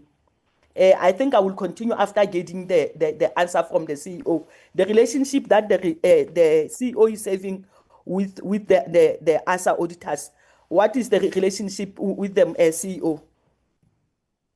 Thank you. There's no relationship between myself and the auditors. It's a professional relationship. The auditors were appointed 3 years back or 2 years back through a normal, what do you call this, service provider, consultant services that they do to us in South Africa. Thank you.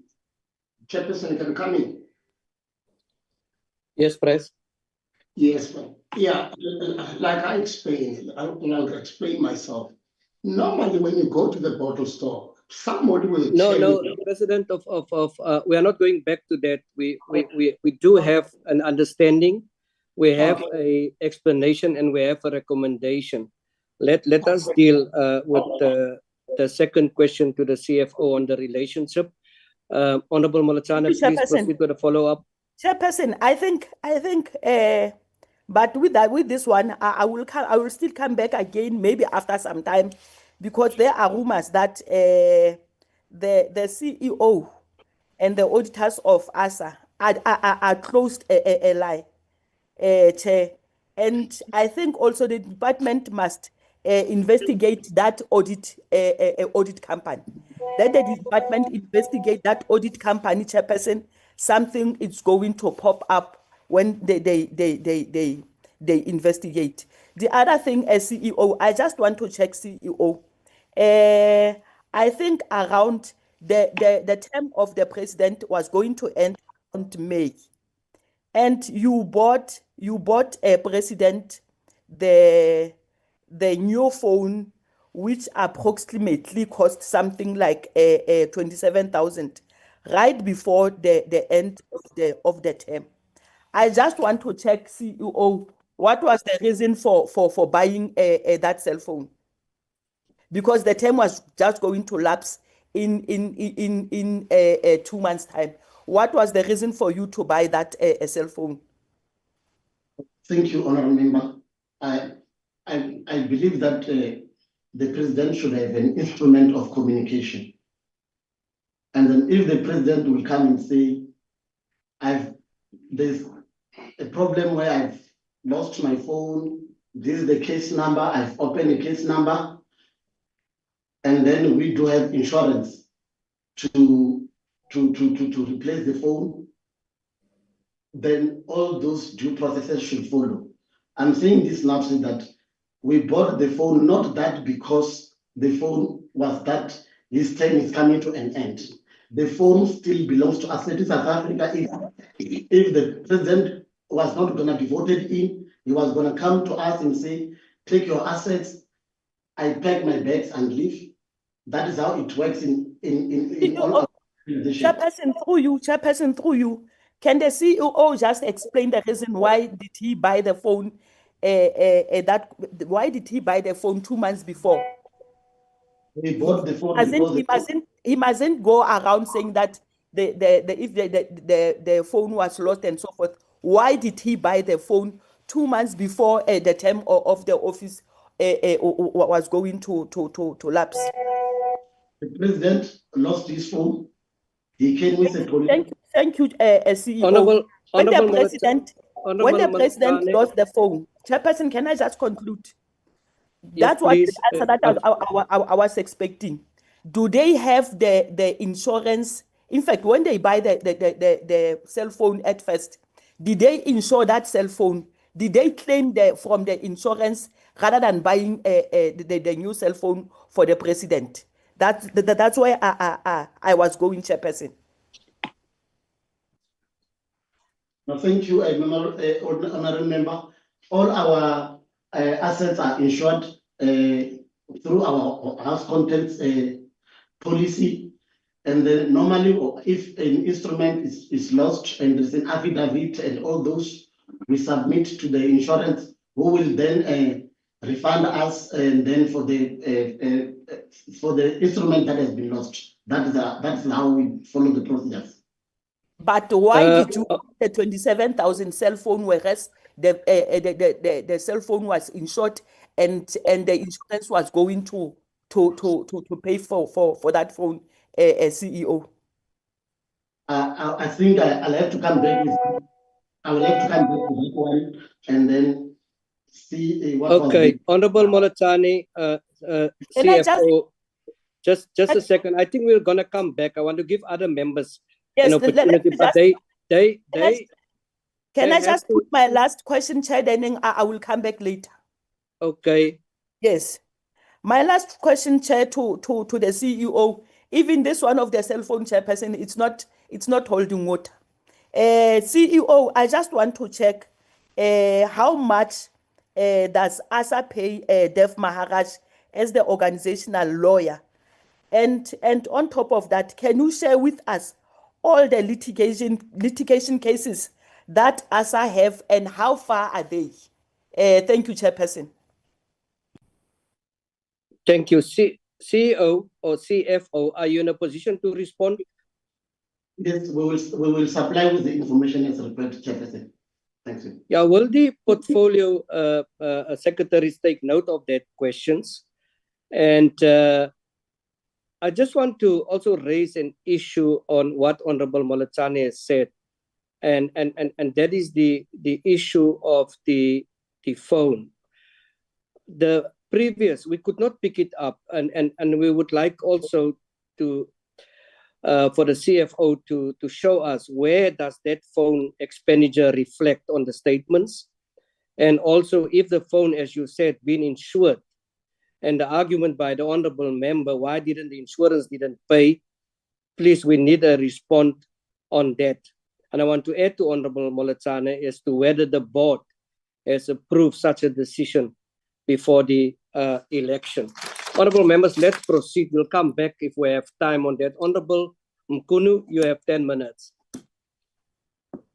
Good day, Chairperson and everyone in the House. I joined later. I think the time for who introduced, I was not there. My name is Kukuletu Mkunu, a member of this committee. I'm from Mkhonto Sizwe Party. I have just a few questions. The first question, just a quick one. What accountability measures have been taken against officials responsible for ASA's CIPC deregistration, particularly given the reputational risk to national athletes? I'm not sure whether must I ask one question and wait for an answer.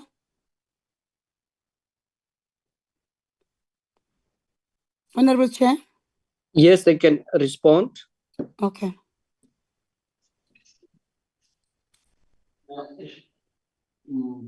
The question was, what accountability measures have been taken against officials responsible for ASA's CIPD registration, particularly given the reputational risk to national athletics?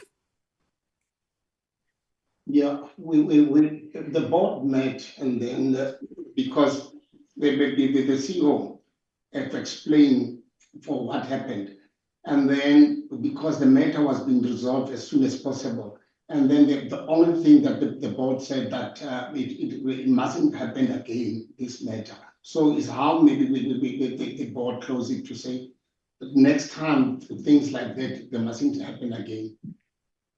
So you just gave that those people a warning, in other words? Yes, ma'am. So that was the accountability measures you gave. So going forward, yeah. Even now, we spoke to them going forward to say, as from now going forward, we are going to put the measures because the athletes country. But that the story, it didn't even affect the participation of the athletes at all. So the athletes were competing, and then we are affiliated to SASCOC. Everything was in order.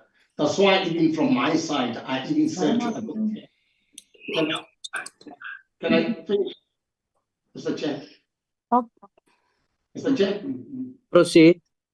Yeah, even from my side, that's why I took that decision to say I don't want the credit card anymore, so that we can save money out of this. So that is only the measures that we're taking going forward to save money for South Africa. What reforms has ASA implemented to prevent future financial mismanagement in provincial races, such as the Mpumalanga Marathon, where 1.5 million prize money went unpaid? Oh, thank you, Honorable Member. It was, we alluded to that not so long, but we are still saying that we are going to have a holistic strategic plan that will come with the due diligence, the risk mitigations on all our races. Then that report will be shared with the portfolio committee so that we do not encounter such problems in future. Thank you. Thanks. How does ASA justify spending 4.5 million on international events while only budgeting 300,000 for national coaching capacity, particularly when over 70% of rural athletes lack regular access to training facilities?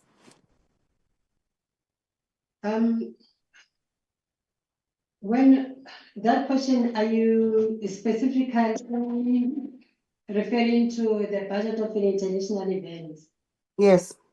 With the international event, we've got, I think, 100 athletes that we have to take them to Nigeria. So we do the budget for that. So with the budget, mostly the flights are the most expensive thing within that budget. I think only for the flights, it costs about 3 million rand. So in total, that would be a plus or minus at 4.5 because it's actually a budget. I don't understand you, Sissy. Maybe let me just assist there. And what we do, we pay for all our athletes, for all the international travel. We pay for PDMs. We pay for pre-camp departures where we teach them about safeguardings. We do a lot of things. Obviously, if in the case where we are going to Tokyo in Japan, you find that one flight is 50,000 for one athlete. So multiply that number by 50 or by 40, it really overrun the budget that we plan. The team now to Nigeria that we have to send in 2 weeks' time, we already get the quotations from the travel agencies. An indication there, it goes to say that so far it needs only 1.8 million for 80 athletes who need to go to Nigeria. We haven't now counted the accommodation, we haven't not counted their allowances, you know. So when we then add those two amounts together, it leads up to that 4.5 million. So yes, when it comes now to the capacity building, like the couches, we normally request DAC to assist on that. Then DAC already indicated to us that they're going to cut the budget for 2025.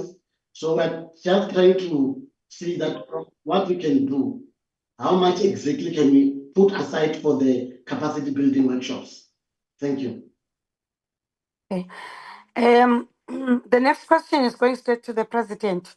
While it is now indicated that appointing a permanent CEO is an immediate priority of the new board, what concrete action plans, budget allocations, and accountability measures will you and the board put in place to ensure that this commitment will not be deferred again under the pretext of financial or operational constraints? Thank you. Honorable President, before you respond to CFO, I want to add to what the honorable member said. You also said between 4 and 10 months. It took you 4 years. Are you in a position to do that in 4 months or 10 months in with this financial stress that you currently undergo? Okay, you're asking about the CEO position, Chair? Yes. Yes. Okay. Let me answer that one very quickly, because like I said, it takes 10 years. Before that, I was not been around. You understand? So I was so worried because immediately when I arrived in 2022, I was worried about not appointing the CEO. But because of the financial constraint, when I arrived here, there were debts that we found here. It must be recorded because there were a lot of debts that we found. We have to clean up those debts and try to move on. That's why I even said I've cut down some few things. But coming back to your answer, is that I said, and I'm repeating myself, it's one of my priority to appoint the CEO because we can't operate with the 18% forever. So with that one, then I spoke to the CFO to say, please, let's try to put money aside as soon as possible now so that we can do this, we can appoint the CEO as soon as possible. But the board is meeting, we are meeting with the board, I think maybe after next week. The board is meeting, and then this matter will be on the table and try to say to them, when can we do this one? But we will try by, I'm giving a short, we will try by all means just to speed up the process within a short period. Chair. Proceed, Honorable Mkunu. The next question, with only 10 permanent employees, how does ASA justify an annual salary expenditure of 4.5 million? And what benchmarking or remuneration frameworks were applied to ensure that salaries are aligned with market standards for a non-profit sports Federation. And the next question goes together. It says, can ASA provide a detailed breakdown of the 4.5 million employees cost, including individuals, individual salary bands, allowances, bonuses, and any non-salary benefit paid to staff members in order to demonstrate transparency and responsible use of public and grant funding? Thank you, Honorable Member. We will provide all those information that we have required. We will also say the number that I've indicated there.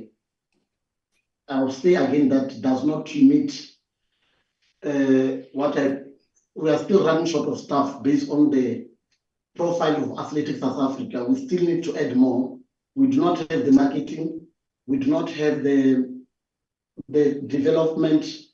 There's a lot that still needs to be done, but we will provide all the necessary documentation that you have requested and the salary rate breakdown or how our employees are paid.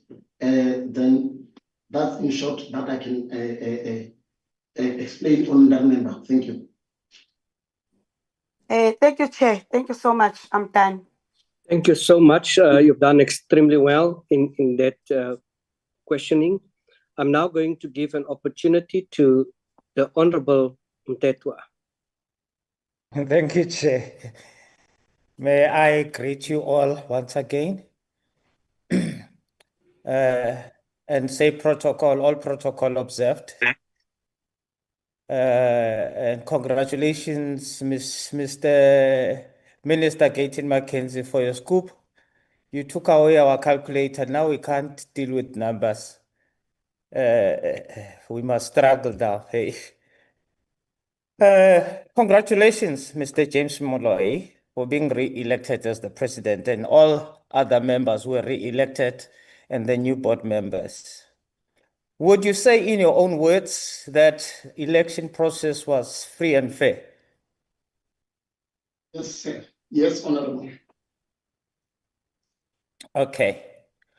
What is CGA and its relationship to ASA? Yeah, the CGA is a province. They are affiliated to Athletics South Africa. So like other provinces, we do have different provinces like Eastern Cape and all that. This is one of our the province affiliated to Athletics South Africa. Okay, CGA is autonomous, isn't it? It's got its own processes, its own powers. They've got their own constitution, but their constitution must be aligned with the constitution of Athletics South Africa. Okay. What is your relationship with Mr. Thokozane Mazibuko? Can I answer that? Yeah, there's somebody who's speaking. I don't know who's that. Okay, can I answer, Honorable? Yes, please. Your relationship with Mr. Thokozane Mazibuko. Mr. Thokozane Mazibuko was one of my board members during my time in CGA. So he was just my colleague at CGA during that time. But at the present moment, I'm not there in CGA anymore. Yeah. Do you know why he was suspended? Why was he suspended and how long was he suspended for? Yeah, because it's a provincial issue, it's a provincial matter. But we were told, because the letter was sent to us, we were told that he was suspended because of issues in Soweto. What is it? Soweto Marathon. But because the trust and the province are autonomous, we didn't want to go deeper in terms of that because we received a letter coming from the province in telling us that it's been suspended because of these reasons. We even said, you must update us about the outcome as time goes on.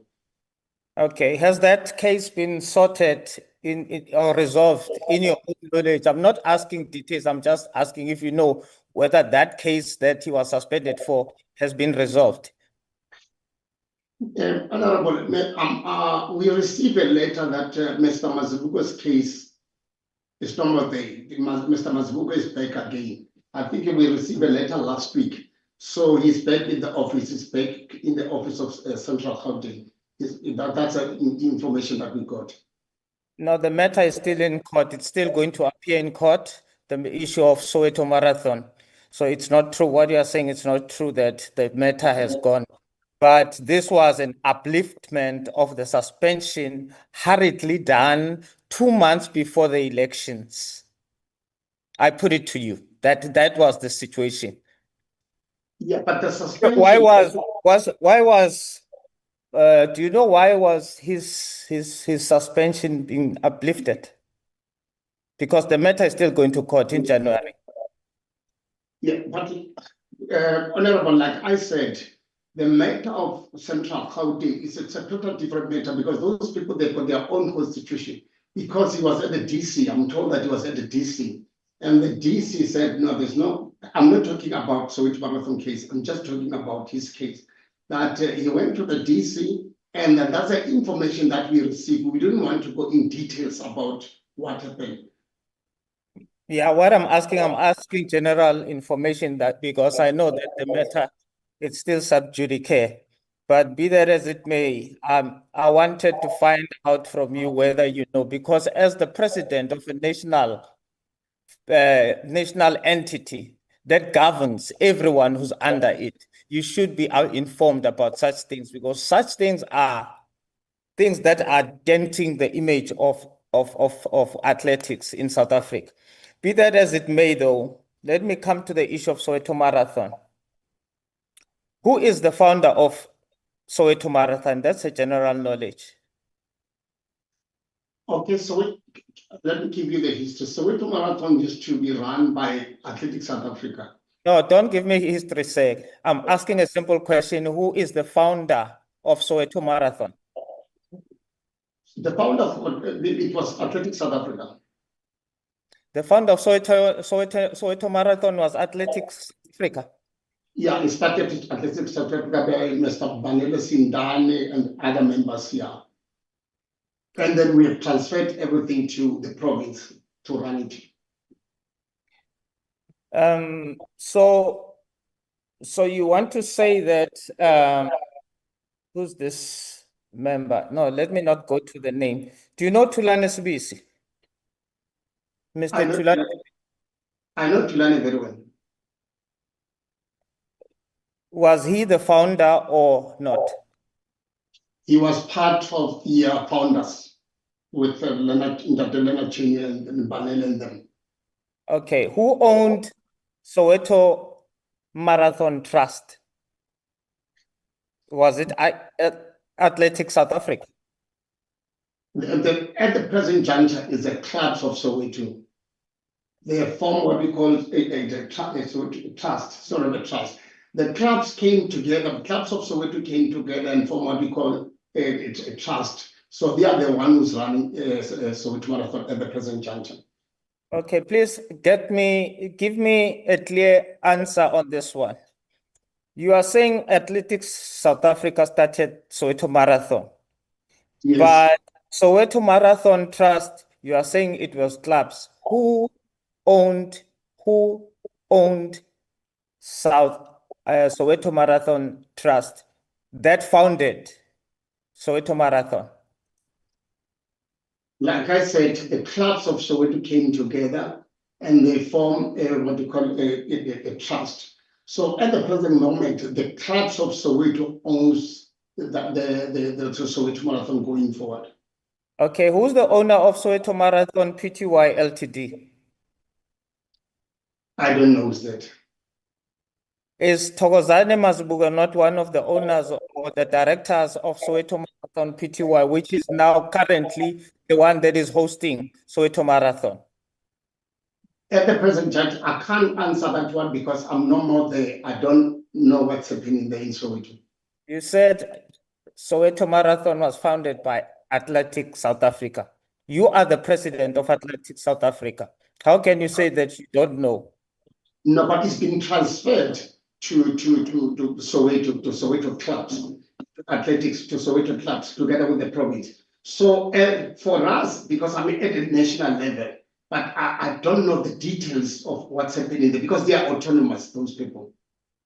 Oh, okay. So we would, if I were to request you to provide me proof of that transfer from Athletic SA to Soweto Marathon Trust, and now Soweto Marathon Pty, these are two entities. Soweto Marathon Pty Ltd, would you be able to provide me evidence of that? The evidence that I can provide is when we transfer everything to the province and to so that one we can do that. Okay. No, that's fine. If you can provide, I will appreciate that. And then you have the same Thokozani Mazibuko, who was suspended, who is a director of Soweto Marathon Pty Ltd. I have a document that shows that Mr. Thokozani Mazibuko is a director of SMPTY Ltd. Are you aware of that? Just generally, are you aware that Thokozani is a director? I was not aware of that. I was told. If I can provide you a letter, a complaint that came to Athletic SA showing that there is a dispute between the actual owners of Soweto Marathon against SMPTY Ltd, what would you say? Yeah, but the letter, at the present juncture, the letter, maybe the office has got the letter, but we know about the case. We know about the dispute. That's why we refer the dispute back to the province to solve it. And the province was busy trying to solve that one because we don't want to interfere with the provinces because we do have a province, which is the mother body. Because Soweto Trust reports to CGA. So CGA reports to us. We normally wait for CGA to give us a full report. But if they don't give it to us, we can't even go there and ask for the information. Okay, no, that's fine. I will send you a list of the questions relating to this marathon because I think you're duck and diving. Where you know Mr. Thokozani Mazibuko, you know him very well, but you are duck and diving about it. But be the rest, let's go to Mpumalanga, the richest marathon in the continent. What is the meaning of the endorsement by Athletic SA on an event? What's the meaning of that to you? Can I explain? Normally, because we are dealing with the big event as a championship, we are not dealing with the provincial races. But most of the time, the province will endorse that race and come back to us as athletics and inform us that no, we have endorsed such and such a race. So for us, we respect what's happening in all provinces. So they gave it to us to say, this is the race that's taking place. We said, if you are happy, so we don't have a problem, we can't object on that. There's a video of you endorsing that SAA. I mean, that Mpumalanga marathon, not just Mpumalanga having endorsed and report and therefore telling you that this is you as the president endorsing and even saying that thanking the sponsors for that marathon. So in other words, you took responsibility and as such, you are implicitly responsible for paying the money that is owed by that, or to take responsibility of whatever that went wrong with that marathon, isn't it? Let me just explain something. I normally be invited all over in South Africa to different races. So when I arrived there, as long as we received the letter I have to say we endorse the race because the province gave us surety. We didn't know that one of the good days this thing will happen. But for now, we have to make some, that's why as Athletics South Africa, we are doing some means to make it a point that this race is paid. So we are going to make it a point that this race will be paid with the province. We will follow that and then we will report to the nation. If you can check on the newspaper today, I even said this race will never take place again going forward till our artists have been paid. Okay, you just said in your response earlier on that you have opened a case. Can you provide us with the case number of this case that you have? Because I also believe that you only started dealing with this matter because of us having notified you or having raised these issues with you. But be that as it may, I would like to have the case number of that case as Mpumalanga. Now, the financials. Athletics South Africa financials. Does Athletic SA does it have a Nedbank card or credit card ending with 8549? CFO? Let me 8549. Let me double check because I don't know it off by heart.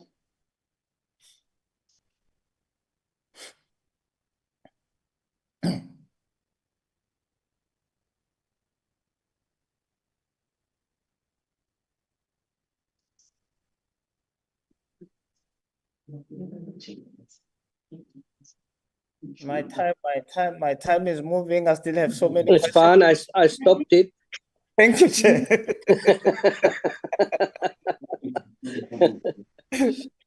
While they're still on the floor, Honorable, if you can check the slide of Mpumalanga for the time with the case number is there. But if you don't have, we will send it to you. But when you fly that Mpumalanga on our presentation, the case number is there.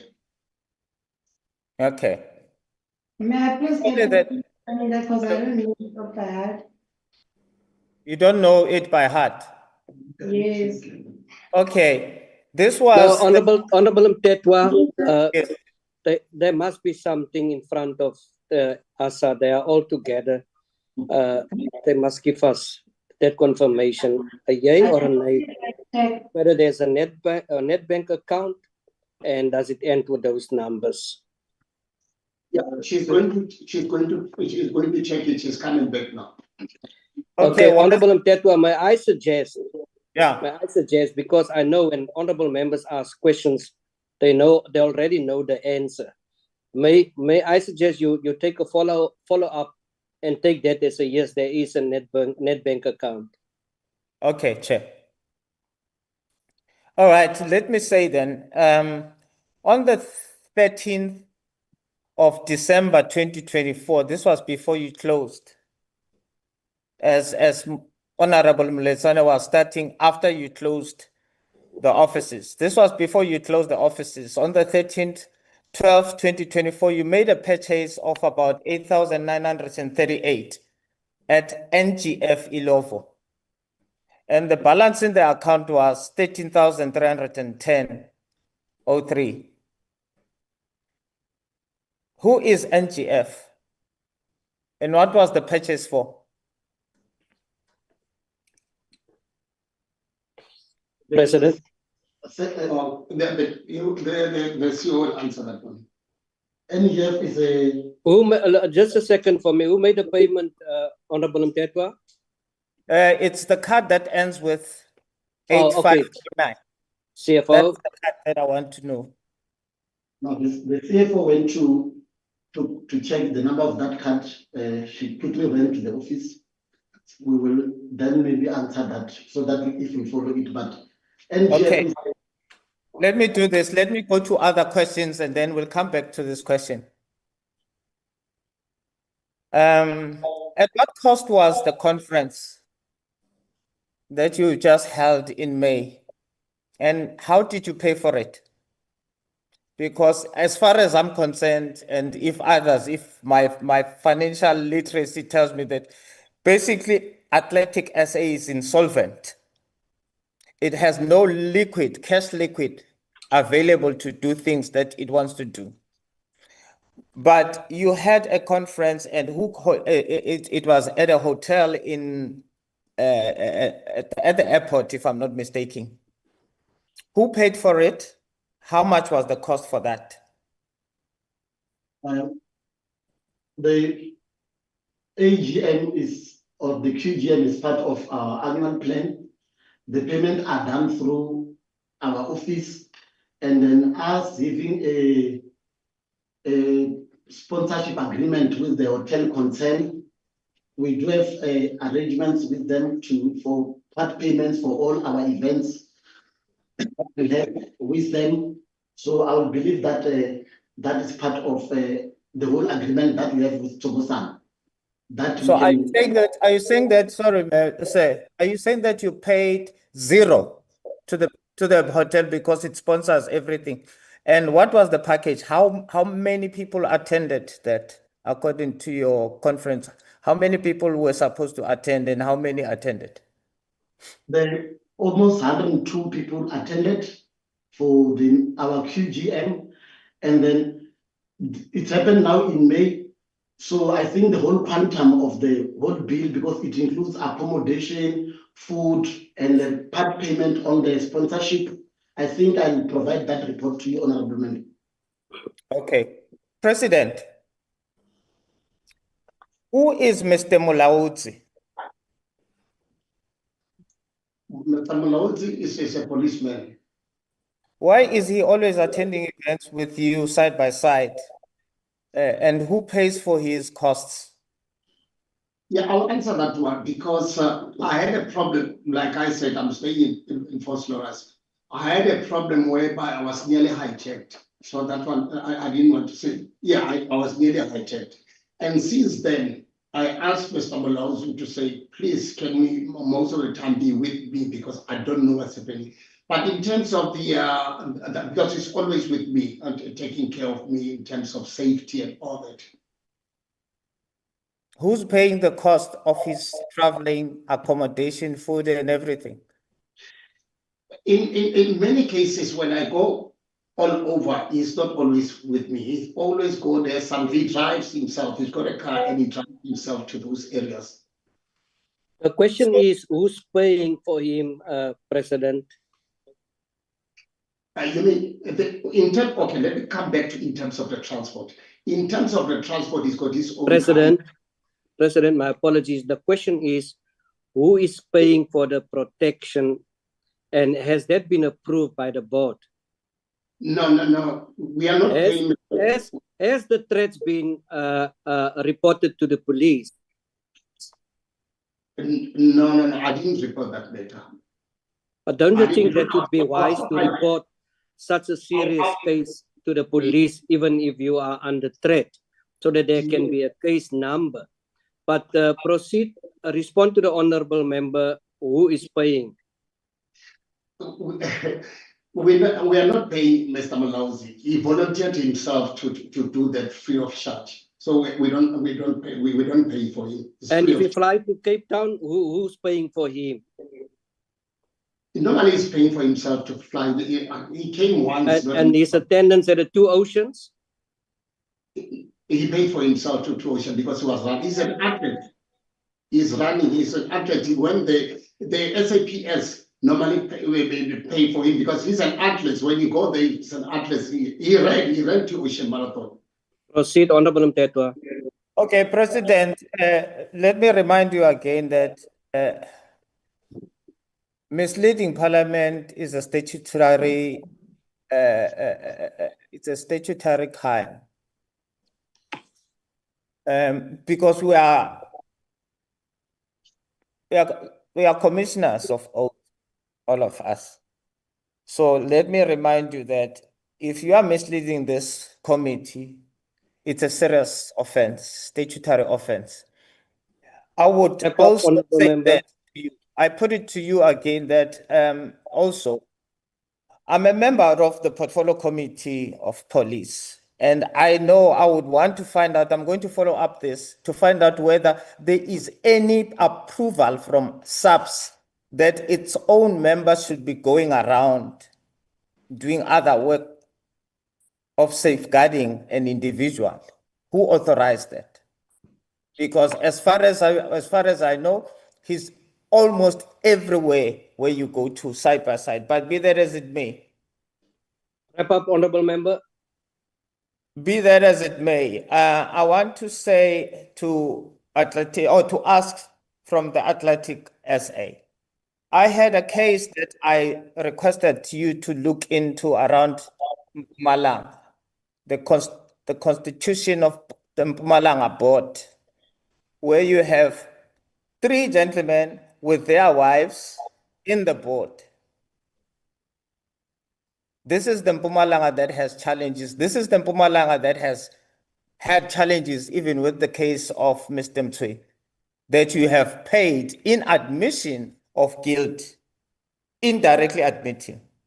And part of that, I haven't had any report from that to say what is it that you have done. Can you just update us on what you have done with that board, and why are you allowing members, family members, to be board members? Honorable Mtetwa, may I ask that also fall part of the responses, and let the portfolio professional staff just take that as well up, so that we can get a response, an official response, if that is fine with you. No, that's fine. That's fine, Chairperson. They can do that. And then on the issue of what I regard as insolvency, when you look at the statement, the financial statement, CFO, how do you put together your statement, your financial statement? What informs which item comes first, which item comes second, third, fourth? CFO. Are you referring to the income statement? Yes, your statement, your financial statement that you just went through it and said you paid for car or computers. What informs which item comes first? It's in alphabetical order. Oh, it is in alphabetical order. Yes. Honorable Mtetwa, I have to stop you there. Please keep some follow-up for the next round. I still have 2 members to speak. Then I will give most certainly yourself and Honorable Moletsane an opportunity. I am giving an opportunity to Honorable Daniels, then Honorable Nkosi. Honorable Daniels. Thank you, Chairperson, and good afternoon, colleagues. The Minister, good afternoon. To Athletics South Africa, good afternoon to you.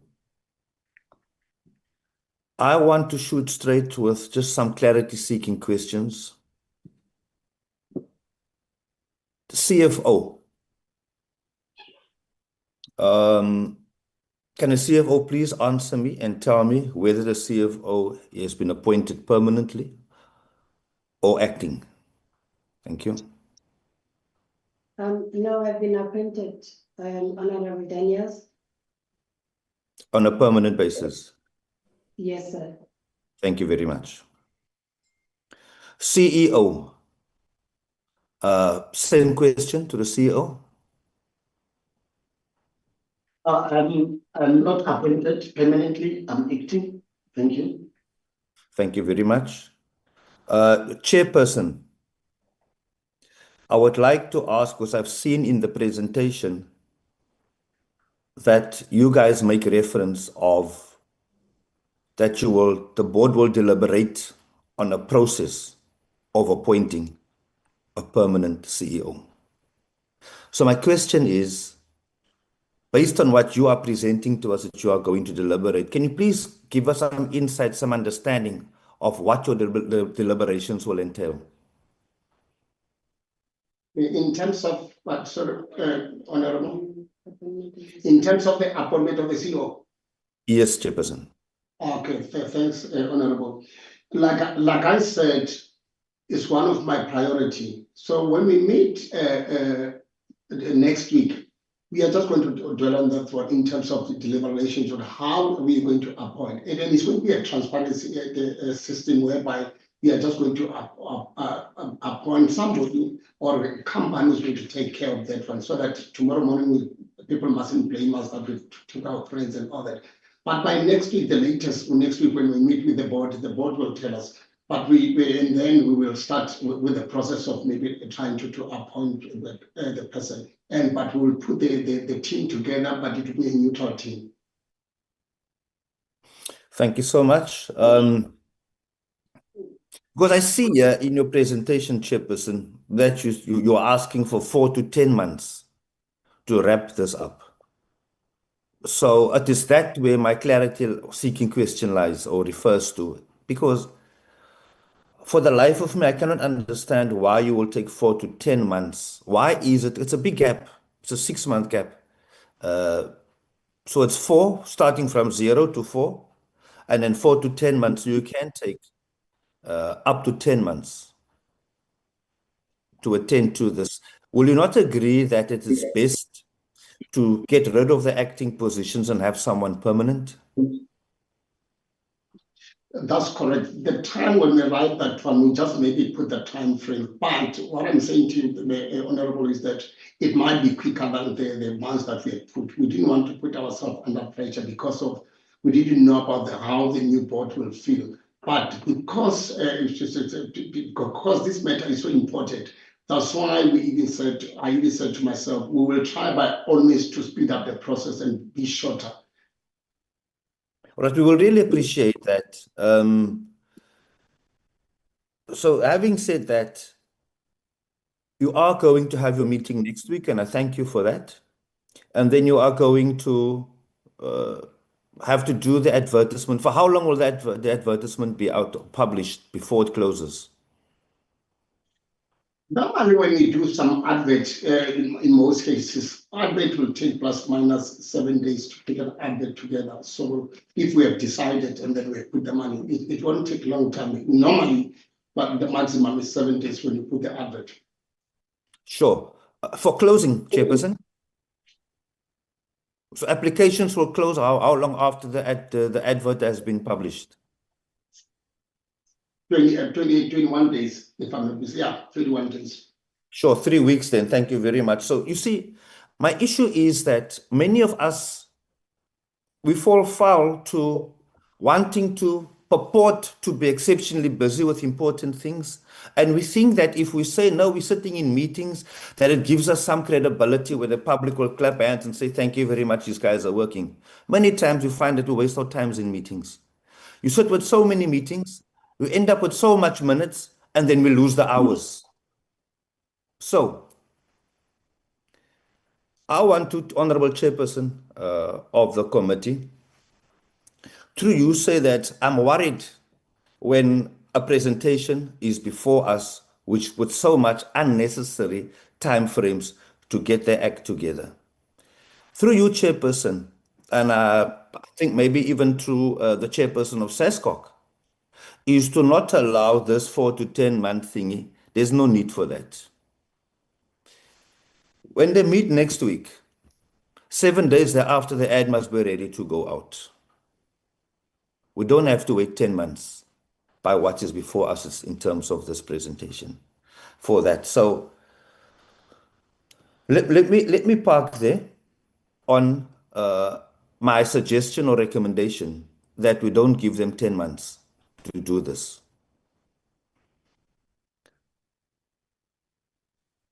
I note that there are 10 people employed permanently, Chairperson, of Athletics South Africa. Can you confirm that? That's correct. That's correct.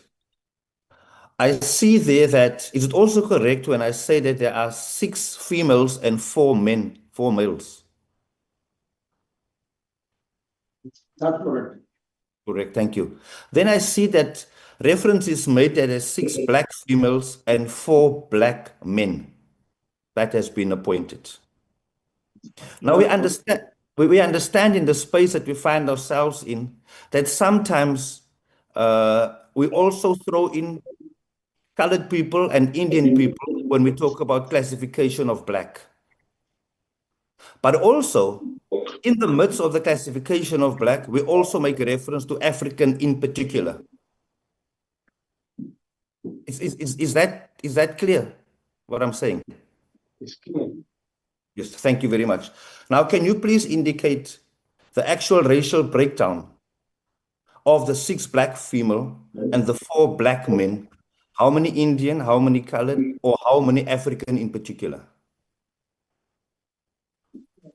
No, we are all blacks. They are all blacks in the office. All right. Sometimes they say Indian people and colored people are regarded as black, but not all of them are regarded as African in particular. So my question is, how many black Africans, how many colored Africans, how many Indian Africans forms part of this 10 permanent positions that you have? Like I explained, Honorable, they are all blacks. We don't have any nation. It's only blacks, all of them. Are they colored people? We used to have a lady that was our. No, Chairperson. I'm talking about the 10 people in particular. Okay, Are they colored people? No, we don't have. You don't have. Are they Indian people? We don't have. All right. So it's Africans in particular. That's correct. You see, with Athletics South Africa, let me first ask you the other question also. So for these 10 positions that you filled, did you receive applications for this? Or did you headhunt these people? Yeah, let me answer you, Honorable. When I arrived there, I found those people here in the office. And I said, but I've got a structure. There's a new structure that we are going to form. Don't forget, we are going to we are going to have a boss barat, where we are going to have a full structure where we are going to say there are vacancies that are still coming. The vacancies that are still coming. Maybe when those vacancies comes is when we can fill up the different nations. Yeah, it's the maybe part that bothers me, because maybe it's not guaranteed that it's going to get the attention it deserves. You see, the problem that we have is that in the context of athletics, we now have got the colored race competing in a different race for a place on the podium of employment. We are tired of running those races and not finding ourselves on the podium of employment and opportunities. So my question, and if you say you found them there, then surely I appreciate that answer. But we cannot leave the status quo. So therefore, let us cut out the maybe part when it comes to the other vacancies. And I'm going to raise the same point that I've raised in the past. When opportunities are being advertised, then if you need to meet the targets, there is absolutely nothing wrong in saying we need Indian male or female, colored male or female, or black African male or female in particular, so that we can balance things out. So when it comes to filling of these vacancies, we need to consider the Indian people, the colored people, and also the white people, because if you look at our athletes, I mean, sure, look at Tete Comrades Marathon out in China, brilliant. Simbine, brilliant. You're sitting with Gerda Steyn, you're sitting with Adrian Wilskut, you've got Wade van Niekerk. We've got the Rainbow Nation there. So it will be very nice and fitting and proper and justified and fair if you make sure that we've got a Rainbow Nation represented when those positions are filled, please. We are not going to not bring in everybody. For sports unites our country. And we cannot say that sports unites our country when we are self-responsible for causing segregation and division by not including everybody. That's a problem. I personally have a problem with the fact that it's 10 black African people only. I've got a problem with it. So we need to address that, Honorable Chairperson of the committee. It must be addressed. We need to raise the attention of the minister to this. We need to raise the attention of the SASCOC chairperson to this so that we can make sure that fairness prevails. We come from an apartheid era back then with the Nationalist Party. We cannot recreate apartheid by not involving everybody. It's not right. We should consider everybody and all races in this country until we find it in our hearts to regard everybody as South Africans, which will be beautiful. I want to move on, Chairperson. Just a quick one. I was just thinking, when we spoke about the athletes and Project 350 that was raised earlier on. You know, one of the biggest issues that we have, 4 years is quick for the next Olympics. It's very, very quick. And we need to bring in some new athletes. I'll share my personal viewpoint. My personal viewpoint is that most of our future stars, we are going to find the villages. That's my personal viewpoint. We'll find them there. And the problem is, when we find these athletes, it's okay to have them on the track for the day and then we send them home. We are not giving the holistic support that they need to develop, because one of the main issues that we have amongst athletes, they pick up stress fractures. And when they pick up stress fractures, we always find out that it's because of poor diets. So when we identify our athletes or up-and-coming athletes or up-and-coming future stars and Olympians, we need to make sure that we put systems in place. So I want to know, do we have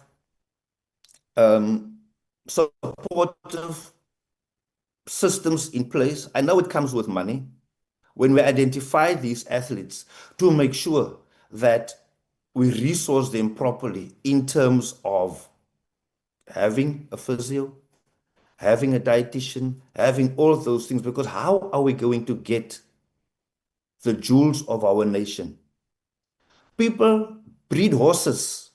They run the Durban July. When you see what they invest on a horse, which is an animal versus a human being, it is unfair that we invest less in human beings and more in animals. It is not right. We are a proud sporting nation. And I want to know if you guys have got plans in place to make sure that those prospective individuals with the talent that we've identified is really taken care of, so that we know when we take them onto the main stage, they are competing, having been resourced fully. Do we have systems in place for them, or is it something that you're still going to work on? Honorable, yeah, most of the things that we spoke about is noted. But like now, when I came in, most of the athletes that are doing very well, I want to be honest to you, is that those athletes came during my era, 22, that's from 2022, if you can check the records very well. Because I was an athlete myself, I know the story. So whatever that you are saying is going to be noted, it's going to be part of the agenda if we are going to meet in terms of strategy. Don't forget, we are going to break away, we call it Bosberat in Afrikaans. So we are going to break away, we are going to have a strategic planning where we are going to plan ahead in terms of the federation, and how can we take the federation forward and all that. But we are waiting for the inputs, like you said, the inputs of everybody to give it to us, so that when we move together and we build this athletics together. President of SAFA, President of ASA, do you perhaps have a designated high-performance center? Yes, we do have in Pretoria. Just indicate to the honourable member where it is. In Tshwane. Thank you. Proceed, Honourable Daniels. No, I'll rest there. Thank you so much, Chairperson. Thank you. Thank you so much, Honourable Daniels. Honourable Nkosi.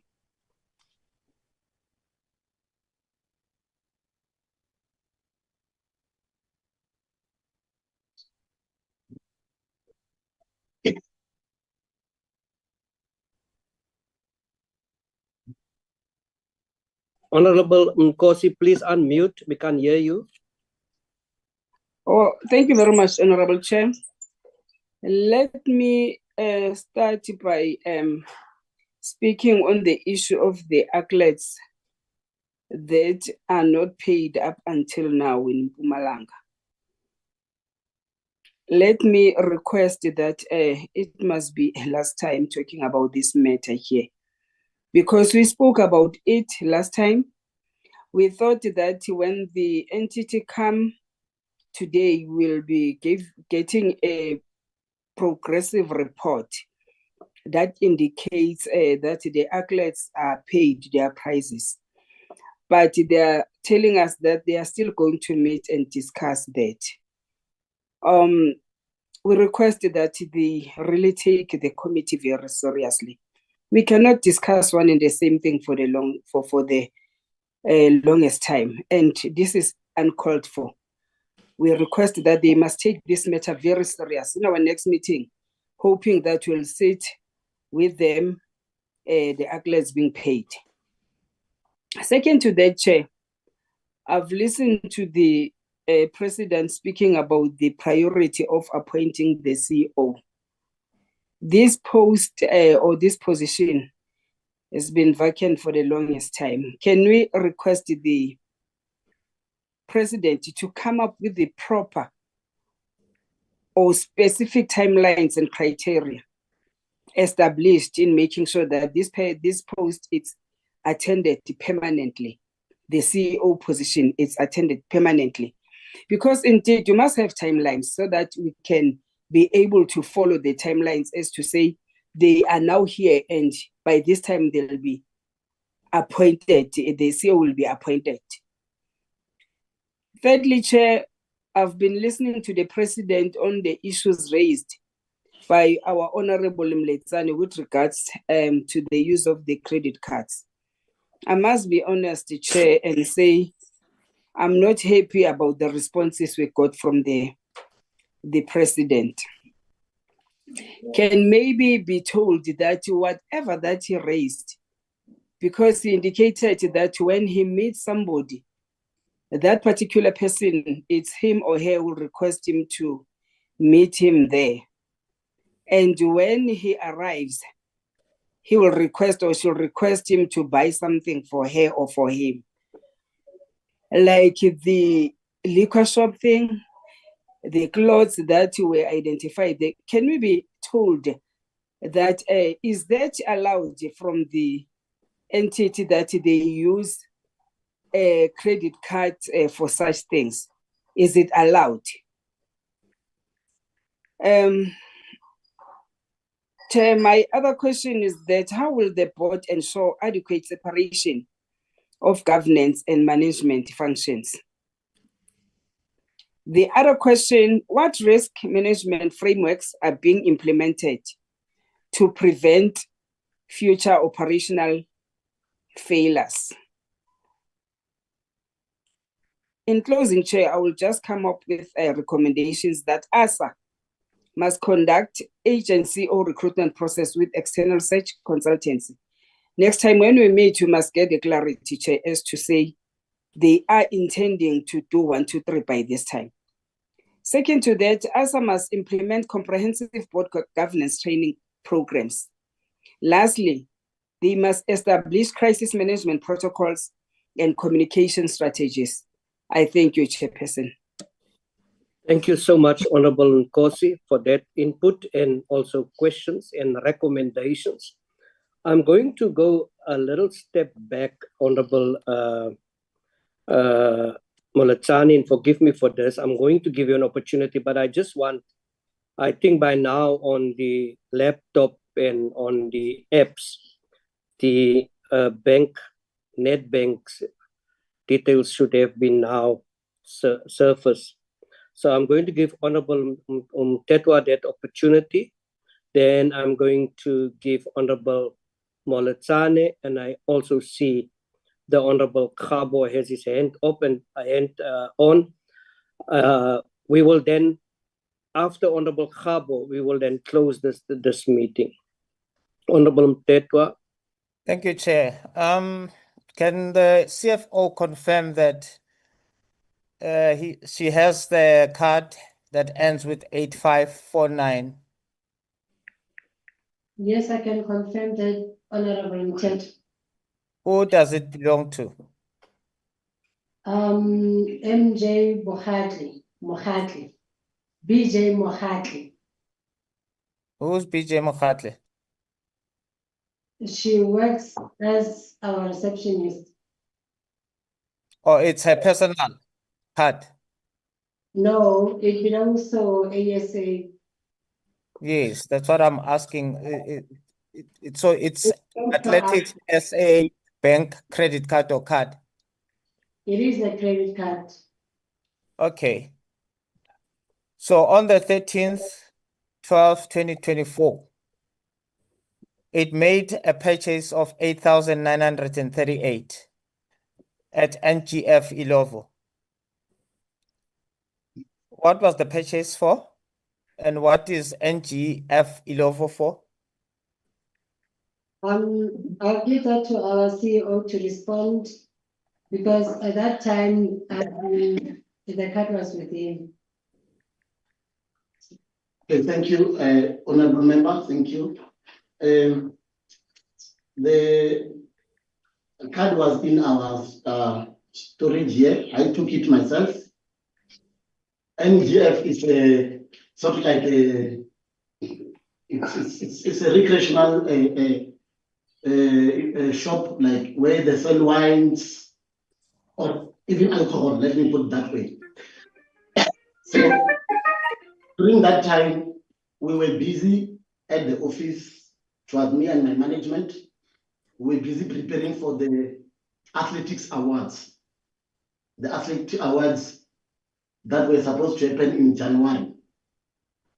So we were buying these things that we know that when we open up, because of the time frames and all those time, we will not have a lot of challenge and a lot of work to do. I was then driving around, and then when I came back, I get into that place. We then say, because when we do these awards, we do purchases of entertainment to the artists who are performing at our awards. I then say to my management team that because it's December, and when we come back in January, the specials that are available for the requirements of our artists who are going to perform, why can't we buy some beverages and we store them so that when we then open in January for the awards, then we will then have purchased these things cheap. Then Okay, so the amount was for liquor. There was liquor, there was water, there was a lot, yeah. Even water was there. It wasn't pure, yeah. Okay, be careful when you are dealing with me and talking about artists, because I know what is the procedure that you follow when you book an artist. I would want to find out, because this is 2 days before the president's birthday, isn't it? The president's birthday is on the 16th of December, and you bought on the 13th, not for the January. Why did you buy on the 13th for January event, when we know that in December things are very expensive because it's the prime time where people are? Why would you do that if not for the president's birthday? Unfortunately, I was not buying for the birthday, for the president's birthday. We bought in January, we were closing again, and then we thought they were cheaper when we look at the comparison that we have, because even some of these things were sponsored by other outlets. Then when we look at those other requirements of this one, they were cheaper compared to macro, compared to other outlets where similar requirements were done. Okay, Honorable Mtetwa, just a second. Yeah. You know, and then people are getting angry for us, Honorable Mtetwa, if we raise these things. Yeah. The awards was the end of January. And maybe you should feel the pictures. Please, may I ask Athletics South Africa to speak the truth in this meeting? Proceed, Honorable Mtetwa. Let me firstly confirm, President, is your birthday not on the 16th of December? I'm born on the 16th of December, Mr. Honorable Mtetwa. Okay, CEO, acting CEO, would you be able to provide us with your what we would call the contracts for artists who were performing in your event that you were buying liquor for? Because normally when we book artists, the artist will give you the price for the performance and give you what we call technical rider, which is what they need to use on stage, and then the hosting rider the hospitality rider, sorry, the hospitality rider. So in the hospitality rider, the artist will list the type of bottles or liquor or whatever that they need in the for refreshments. Would you be able to provide me copies of that? And then give me the copy or the receipt of what you bought at Norman Goodfellows in Ilovo, which is a liquor store, not what you are saying, not what you are telling us. It's a liquor store. It's called Norman Goodfellows Ilovo. And you bought for 8,938. When in your balance, in your account, you were only left with 13,310. I will provide details, honorable member, and then it was not only for that, even the guests that were there, they were part of the party. We will provide the information. Thank you. Thank you, Chair. No further question. Thank you so much, Honorable Tetwa. Honorable Molatsani. Then I'm going to give Honorable Khabo an opportunity, and then the Minister, and then I will close.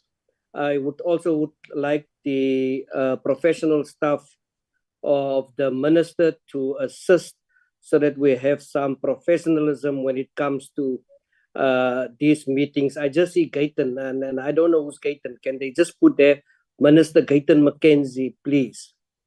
Honorable Molatsani, are you still with us? I'm still with you, Chair. You may proceed. I'm going to give you a second bite and the last bite at the cherry. Thank you very much, Chairperson. Chairperson, on my last questions, I did ask the CEO about the issue of Dev Maharaj, who is the organizational lawyer, that how much are they paying Dev Maharaj, and they must also give us the list of litigations that they are having as ASA and how far are those litigations. I didn't hear him touching anything regarding that, Chairperson. And two, Chair, the issue of the cell phone. The CEO talked about the cell phone policy and so forth. Can he submit the cell phone policy now, because they are in the office as we speak? Can he submit that cell phone policy now? The other thing, did the board approve this purchase of the cell phone? If yes, the board did approve the purchase of the cell phone, can we have the meeting, the minutes of that meeting, and not later, not tomorrow? We want JJ Researcher, WhatsApp. They are in the meeting, Chairperson. We request those minutes now, because they are in the office, so that we can be able to see, because every time they'll say that we will submit this thing later, we'll submit this thing later, and it's not going to assist. Again, we want to know the name of the insurance company that they've insured those cell phones with, so that we can be able to go and do our own investigations regarding that. I don't understand the issue of insuring something at the end. You have to go and buy the other one when insurance it's supposed to come and show you that. Chairperson, the other thing that the president needs to explain to us.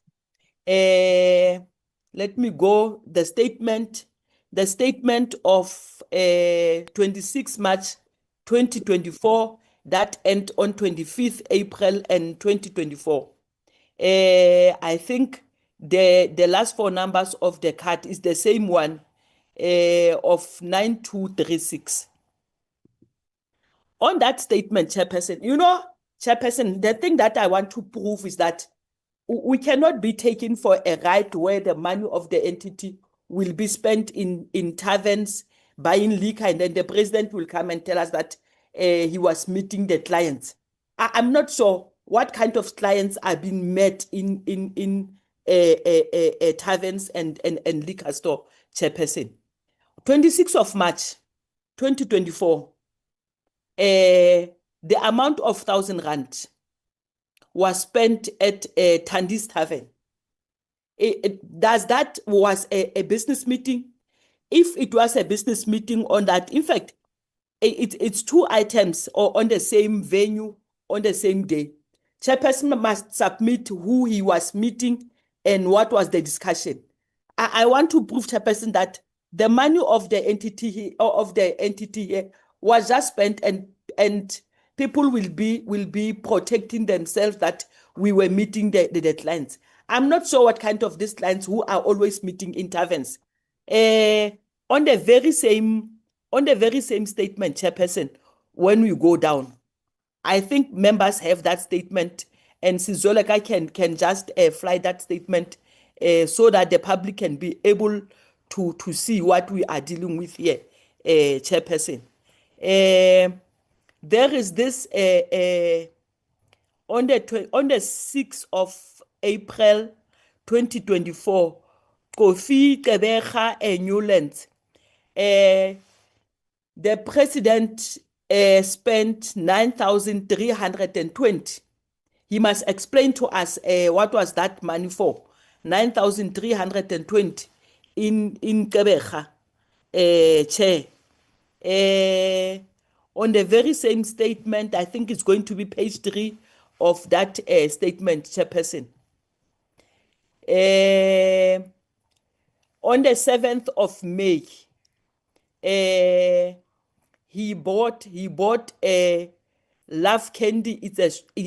Love candy. It means it's sweet for the tune of 49 rand. I'm trying to check because I know the same love candy store. There is in one of the statement where they bought in those sweet store to the amount of something like, it's more than 500, Chairperson. I was even asking myself exactly what was bought in that store because it's a sweet store. Chairperson, the other thing, I think on those items, I will just pause there, Chairperson. Chairperson will have to the president will have to explain to us. And lastly, Chair, I just want to raise some 1-2 issues, Chairperson. Chairperson, I just want to check with the president as well as the board. What strategies are they planned to diversify revenue streams beyond government dependence? Because they can't keep on getting money without them coming up with getting making some plans to have income outside our allocations that we give them as a DSEC. The other question: how will please close, honorable member? Yes, Chair. Wrap How up. will ASA improve cost management, particularly the 34% event expense allocation? When I close that, I just want, Chairperson, for me to go on 2 recommendations. That must be noted, Chairperson. That must be noted, Chairperson. One, ASA must develop diversified revenue generation strategy, including corporate partnership. They must do that, Chairperson. It's one of the recommendations. Honorable Molatani, yeah, I've heard you. If you can perhaps send that in writing to the professional staff as well. I share your sentiments. You know, I actually stopped. I actually stopped. Can I just do my last questions, my last question, Chair? Okay. Then I'll send everything to writing. On this one, Chairperson, on the CEO and the CFO, can I check the CEO and CFO? Is it 2 different people, or is it one person who's doing both? Who's having both titles? Can we respond to that one? That's an interesting question. Chairperson, can I think Honorable Marlon Daniels also referred to that. Chairperson? Yes, please proceed, President. Can I come in? Yes, you may. Because I have to come in and defend myself. So, Chairperson, when I came into this organization, I received a credit card, and they gave me a credit card policy. I've got a copy with me. In that, Chairperson, can the president answer that later, because I want to conclude my line of questioning. Yes, I think Honorable Molatani, I agree. Can we make a ruling in favor of Honorable Molatani? Let us respond to the issue of the CFO and CEO question and concern of Honorable Molatani before she wrap up. President? Yeah, can I come back to Ukebeka? Normally, No, Chairperson, point of order, Chairperson. I want to check. I said to them, the CEO and the CFO, is it two different people, or is it one person having those two Yes. titles? Because Yes, I want can we respond to that? We know that it was Mr. Terrence before, but what is his current situation now, President? Yeah, the current is not a CFO, is acting CEO. We do have a finance CFO. She's sitting next to me now. So okay, who is the acting CEO? Pardon? Just tell us who is the acting. The acting CEO is Mr. Terrence Magogotela. Yes. He used to be in the finance. And he was the acting CFO last time when you appeared before Parliament. No. Mr. President, let me follow up on what Chair has just asked. When did Mr. Makokotela start to act as the CFO? And before he came in to act as the CFO, who was your CFO? Okay, can I explain? Mr. Makokotela, when he was appointed at Athletic South Africa, he was a manager of finance, And then in 2020, and then I think in 2020, the previous president asked him to act. That's from 2020. When I arrived here, I found him acting as an acting CEO. And then the person who's being appointed at the present juncture is the lady in my office. She's here next to me. She's the one who's doing the job now, permanent, not acting. Chairperson, you know what? The president doesn't want to answer our questions. He wants to run around without going straight to the answers. Before, in fact, what we want to check is that you have the CEO, and then Mr. is just give the member opportunity, President Molloy. Okay. We have the CEO, and then Mr. Makokotelo has just come in to act. The last time when we were in Parliament to meet with the Portfolio Committee, you didn't have a CFO.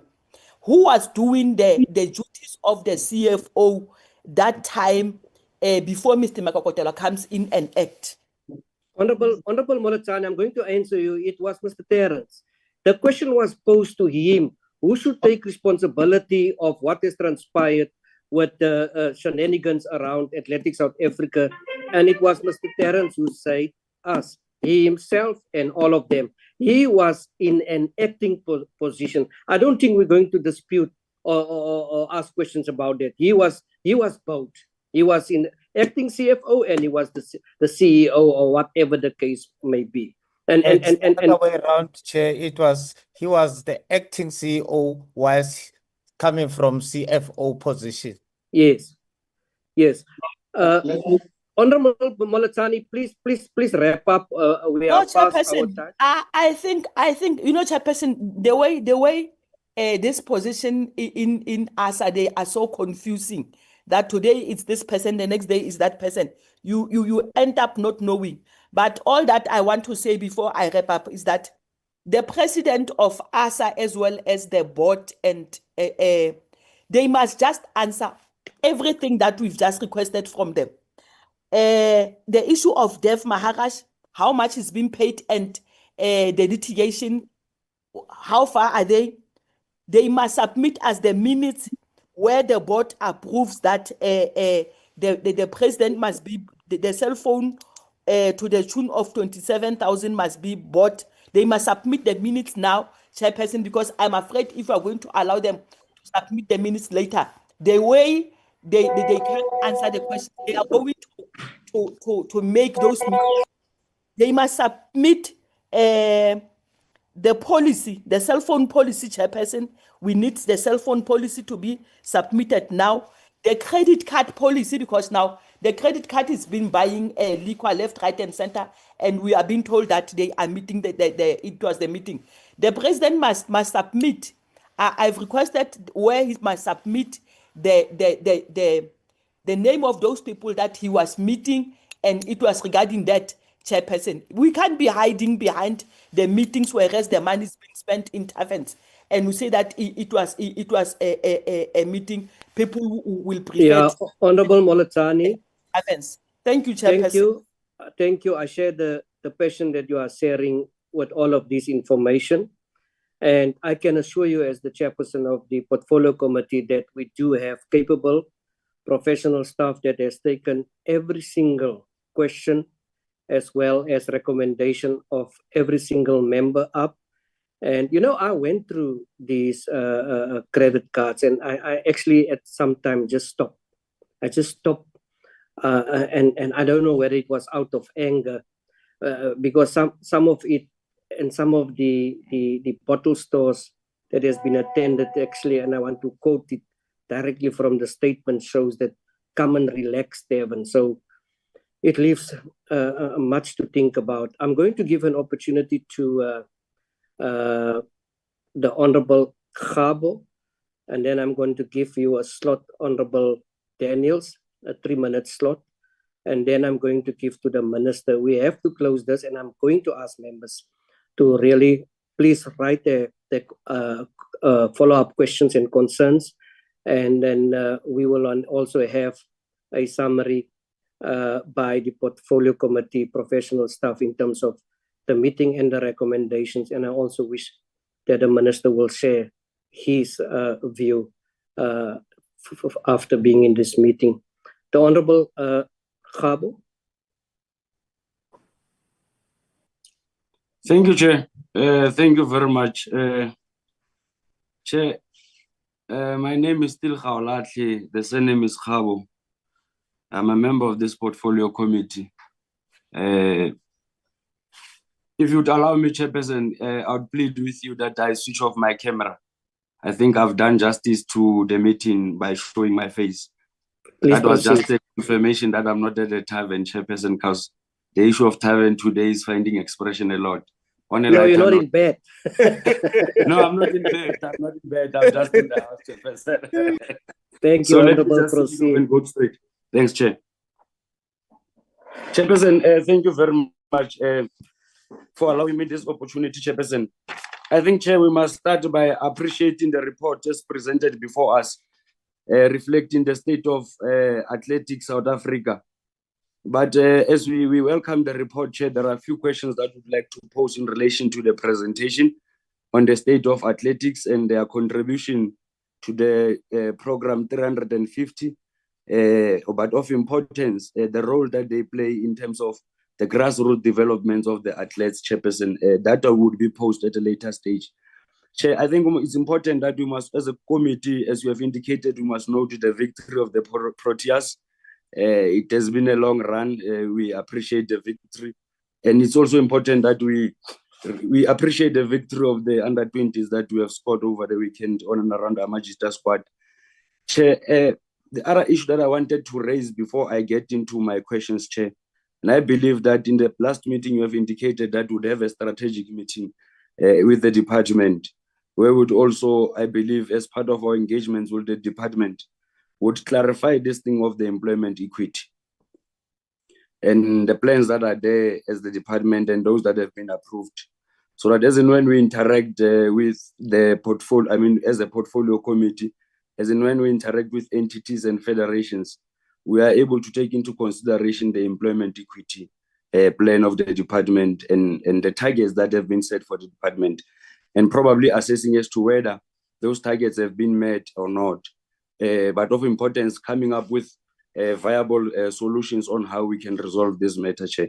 Because from where I'm sitting, I have got a strong belief that there are certain intentions that are very devious that are also political, that seems to have an intentions of changing the constitution through the back door. I'm saying this because of in every committee meeting, there is an impression that is finding expression in the committee meeting on and around the inclusion and incorporation of the Coloureds and Indians in entities in a form of employment, Chairperson. And that narrative that has been finding expression in the portfolio committee, it's a narrative that also is genuine, but at the same time, it's been abused in a way that it creates an impression that government generally excludes Coloureds and Indians and deliberately does not have any intentions of bringing them on board and create opportunities for them. But we know as politicians that this matter to a large extent is not there.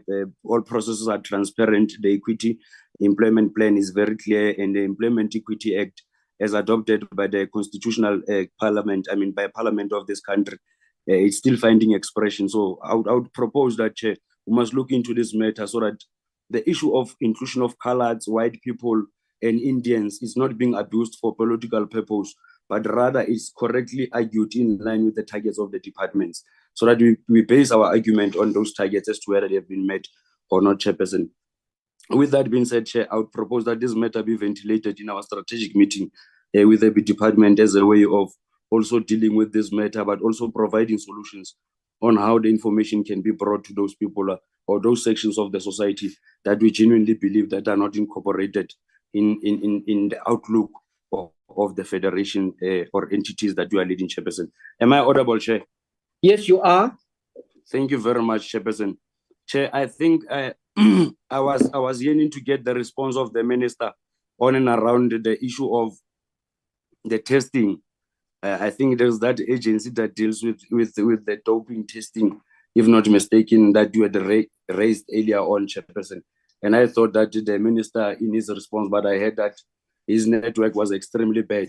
I would plead with the minister to get clarity in terms of processes that he has followed that led to that disbandment. It has been indicated in our previous meeting by the minister. I'm raising this matter because of its importance in relation to the matter that we are discussing.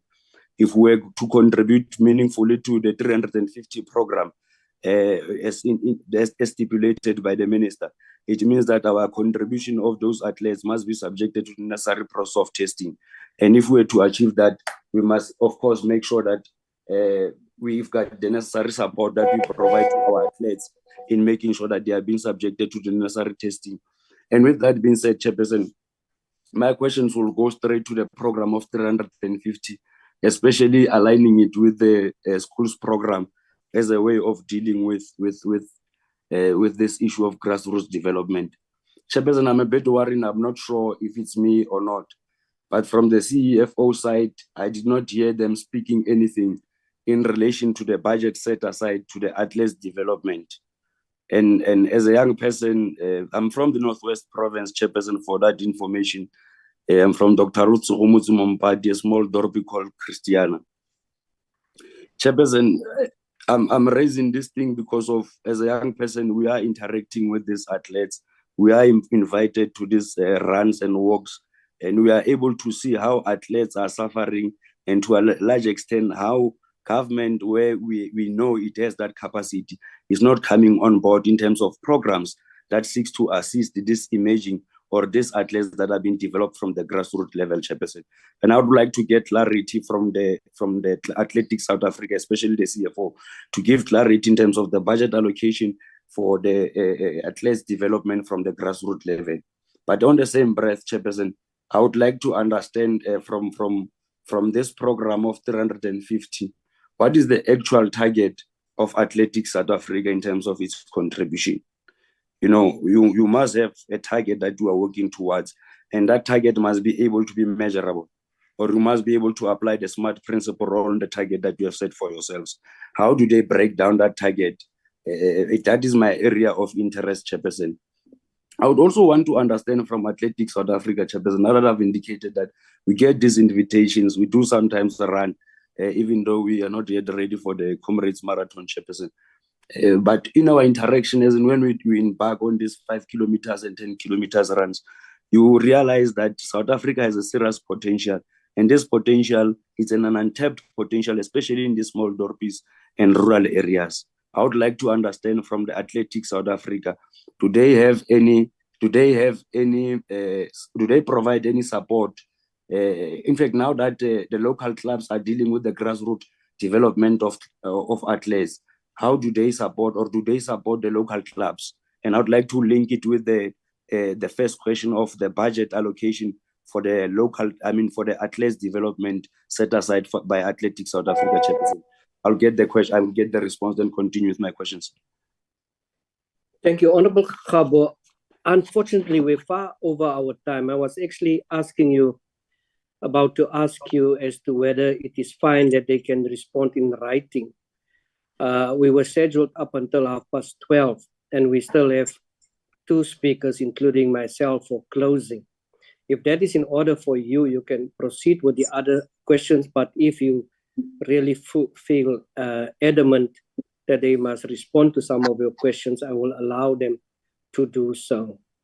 On the issue of the Minister and SAIDs, the Minister has explained and also assured us that we will receive the necessary documentation during today. I have also communicated to the Minister the appetite of the committee to engage with the Minister on the challenges that WADO may have, as well as the entity itself pertaining to oversight. So the matter has been dealt with by the Minister. Maybe you have just missed it. And we will receive the said communication during the day.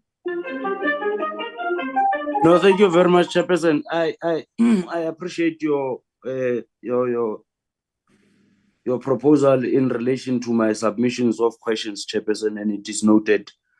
And I'll gladly submit my questions and comply with your request. But probably as a parting shot, Chairperson, from Athletics South Africa, because I believe that we're not going to meet Athletics South Africa in the next 6 months anytime soon. And Yeah, there is an issue that I believe is of national and international interest that is aligned to that that testing process. The issue of Caster Semenya that is out there in the public. I think having lost the court case, if my facts are right, I would want to get clarity. That is just the issue. Other issues in relations to the operations and programs that they have for development, Chair, I'll submit them in writing. But this one, I believe that it's not only of my interest, it's of generally the entire Africa, Chair. The issue of Caster Semenya, the court case in relation to this testing, because it has its own implications on our plans of the 350 program if we do not also attend to it and get clarity from a legal point of view. Thanks, Chairperson. Thank you so much, and thank you for your indulgence, Honorable Khabo. Honorable Daniels. Thank you, Chairperson. Thank you. I'm just trying to, there we go.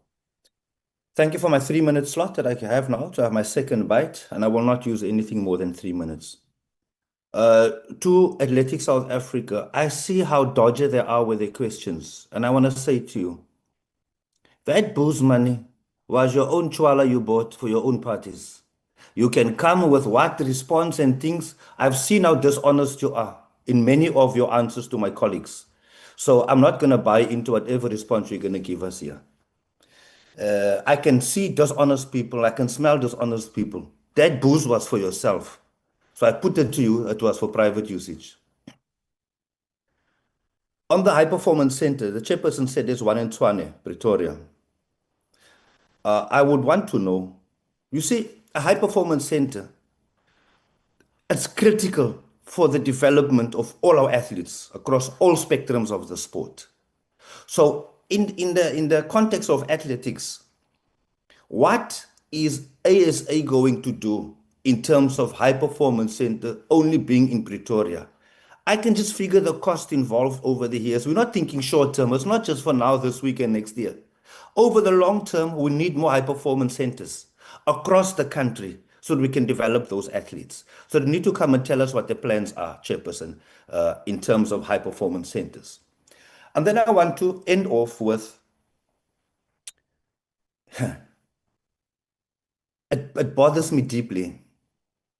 We've got Athletics South Africa, It's not Athletics Galvandale. It's not Athletics Kailicha. It's not Athletics Mitchell's Plain. It's Athletics South Africa. And we don't see South Africans represented on that board. It is Black Africans in particular only. That is wrong. So my question there is, can the minister do something about it? I don't know. Therefore, I'm asking, can we do something about it? But we cannot have a board representing South Africa with one ethnic group representing the board only. That cannot be right. Then you are not representing South Africa. So I want to know, what can we do about that? You see, the issue that we have, I'm a colored person, and I'm expected of me to roll over and play dead when I see that we are not being considered or represented. I shall never roll over and play dead when it comes to standing up for the marginalization of our colored people. I shall never do that. If you want me to be quiet about it, include us in opportunities and representation, then I'll be quiet. But for as long as there's an absence of us being represented, you know, when I look at a white person as a colored, there's everything of that white person that's in me. If I look at a black person, a Chinese person, an Indian person, I am human. I look at the white person, I am human. If I look at the black person, I am human because everything of you is in me. I am a human. I am human, I am you, I am you, I am you. So why are you still having that evil spirit in you when it comes to having to acknowledge and recognize us when the table is being laid and the opportunities are there? That time is gone. I shall never roll over for anybody who have a problem. And I always find the disturbing, uncomfortable fact, which is, it's only those ones who are benefiting from these opportunities who's got the most to say when people like myself and others cry foul for not being represented as colored people, white people, Indian people. It cannot be right. I shall never, ever stop fighting for our colored people has not been liberated yet. Like it or not, when we were... Chairperson, can I rise on a point of order? Yeah, there we go. Because you are one of the beneficiaries. Honorable members. I'm done, Chairperson. Thank you. Yeah, thank you. Chairperson, I cannot sit back and be accused of benefiting. You know, it is unfair of you that people will come before the committee and present their ill understanding of the equity. Yeah, but Honorable Khabo, we are not going to sit back. Honorable Khabo, it does not prevent any member, if there's issues that they want to raise them. But then we cannot be accused of beneficiaries when we are calling 10 board members, all 10 board members. When Honorable Khabo I've raised the point of order. One of the Black African in particular. It can't be right, Chairperson. 10 out of 10. It can't be right, Chairperson. Honorable members. 10. It can't be right. 10 out of 10. Chairperson, I'm calling a point of order. I cannot allow members to debate. Chairperson, I'm rising on a point of order. Just a second, Honorable Khabo. I cannot allow members to debate with one another on what is presented. Members are utilizing the opportunity to debate what is represented. Once I'm going to allow members to debate on what is presented against one another, then there will be chaos in this house. We will not stop. We will not end. Now, Honorable Daniels has debate of what was presented.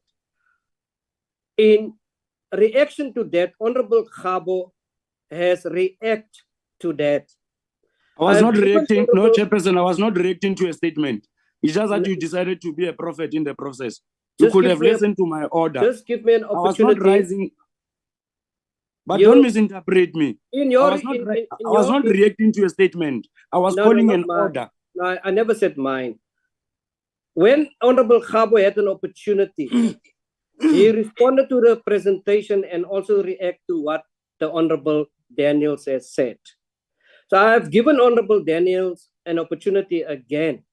So I can't go to and fro. But let me deal with your point of order, Honorable Khabo. But I want to remind members There's a presentation in front of us. Any member can interpret, have a rebuttal on what is in front of us. Honorable Khabo.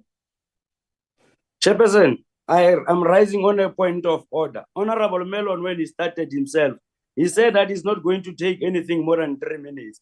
And he was above 3 minutes. That was the purpose of my point of order. However, Chair, I'm going to plead with yourself to stop behaving like a prophet, as in when we call a point of order, deciding on our behalf as to what is it that we are going to raise. But second to that, Chairperson, it cannot be right when I call a point of order in line with the meeting procedures. The Honorable Mellon would want to come up and say that I'm one of the beneficiaries. It's a statement that is wrong and it's a behavior that is wrong. It cannot be right, Chairperson, that you will allow such a behavior from an honorable member. If you would want to argue the issue of beneficiation, you can bring up that debate. I'm more than ready to have that debate. But it cannot be that when I'm exercising my right as a member of this portfolio, rising on a point of order, you'd allow Honorable Mellon to call me a beneficiary of the black in majority. It is not my problem that I was born black. It is not my problem that he was born a colored. It is not my problem that Africans are the dominant race in this country. It is not my problem. And if he wants to change the demographics of this country and the constitution of this country, he must contest the elections, he must win the elections, he must be in charge of parliament, he must change the constitution. It cannot be right that he will want to change the constitution through the back door and expect us to sit back. We will not allow that behavior, Chairperson. And if we are going to expect us to sit back, let's all behave in this manner there. Let him speak, Honorable Mtetwa. I thought he's rising on a point of order for time. I think for most of the time, Honorable Khabo was not in the meeting. He raised his hand very late. So I have given everyone a fair opportunity, and for a member to raise on a point of order towards time, I've given a number of members extra time. But let us proceed with this meeting, and we will, as the quest of Honorable Khabo, that we deal with this in whatever way during our planning. Honorable members, we are far over our time. I'm going to give an opportunity to the minister to have his closing remarks, and then I will do the same. Through you, Chair, quickly, what I want us to tighten around the request that we've made, that AXA should give us a time frame. When are they going to be, because this information, it must be information that is immediately available. They mustn't go and cook the books and come back with after 2 months. Honorable Mtetwa, which information now? The information that we've requested to substantiate what they are saying. They are saying that they used the credit card for something else. The Foshini, they were meeting Foshini people to, we need that information. The case number, I think Moletsane spoke about the issue of the phone. Before you claim in an insurance, you open a case on the phone. We want the case number of that cell phone. Where was it opened? What was the reason for the case to be lost? No. We will come up with recommendations after this meeting. Honorable Mtetwa, there's a lot of things that happen in this meeting. If you take even the awards that ASA denied it's not been sponsored, the awards has been sponsored. And I think in future, the way honorable members read, the way honorable members interrogate, the way honorable members affay themselves on issues that is in front of us, and also the fact that honorable members, all of them, has decided that we will follow the money. We will do such. We are aware that these awards has been sponsored. Names that has come up is SPA, Stillwater, Puma, and all of that. So I am telling you, there are people appearing before us and they are lying under oath. We have to fix this country. Under this GNU, we have to fix this country. Doesn't matter. Members ask questions, and sometimes, somehow, somewhere, there are people having a problem on the way members ask questions. I used to say, worry about what Honorable Khabo is asking, not the way and how he's asking that. So we are getting to get this right, blow by blow, bit by bit, and we have started with the minister with Boxing South Africa. And it is this clarion call now, while the minister is going to speak, that we are actually make to the minister to say, listen, assist us and the department. There's so many departments that DSEC have to look after. I mean, here's a simple rule: number your pages. Does not happen. And now we had to address it via Dr. Kumalo. We are going to get this country right. This country has potential, huge potential, sound potential.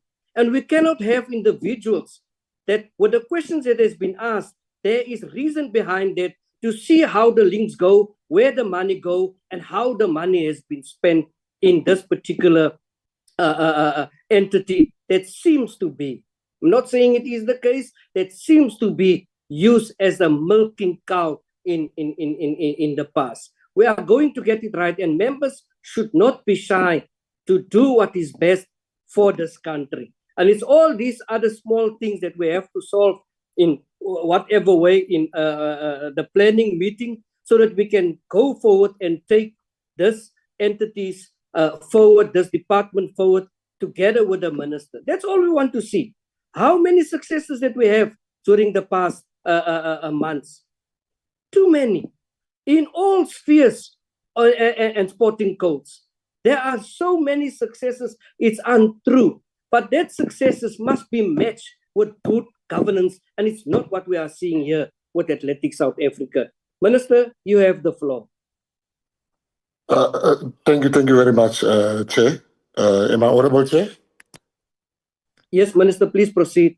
All right, thank you very much, Chair. Let me first congratulate you in how you handled this meeting. It was a very heated meeting.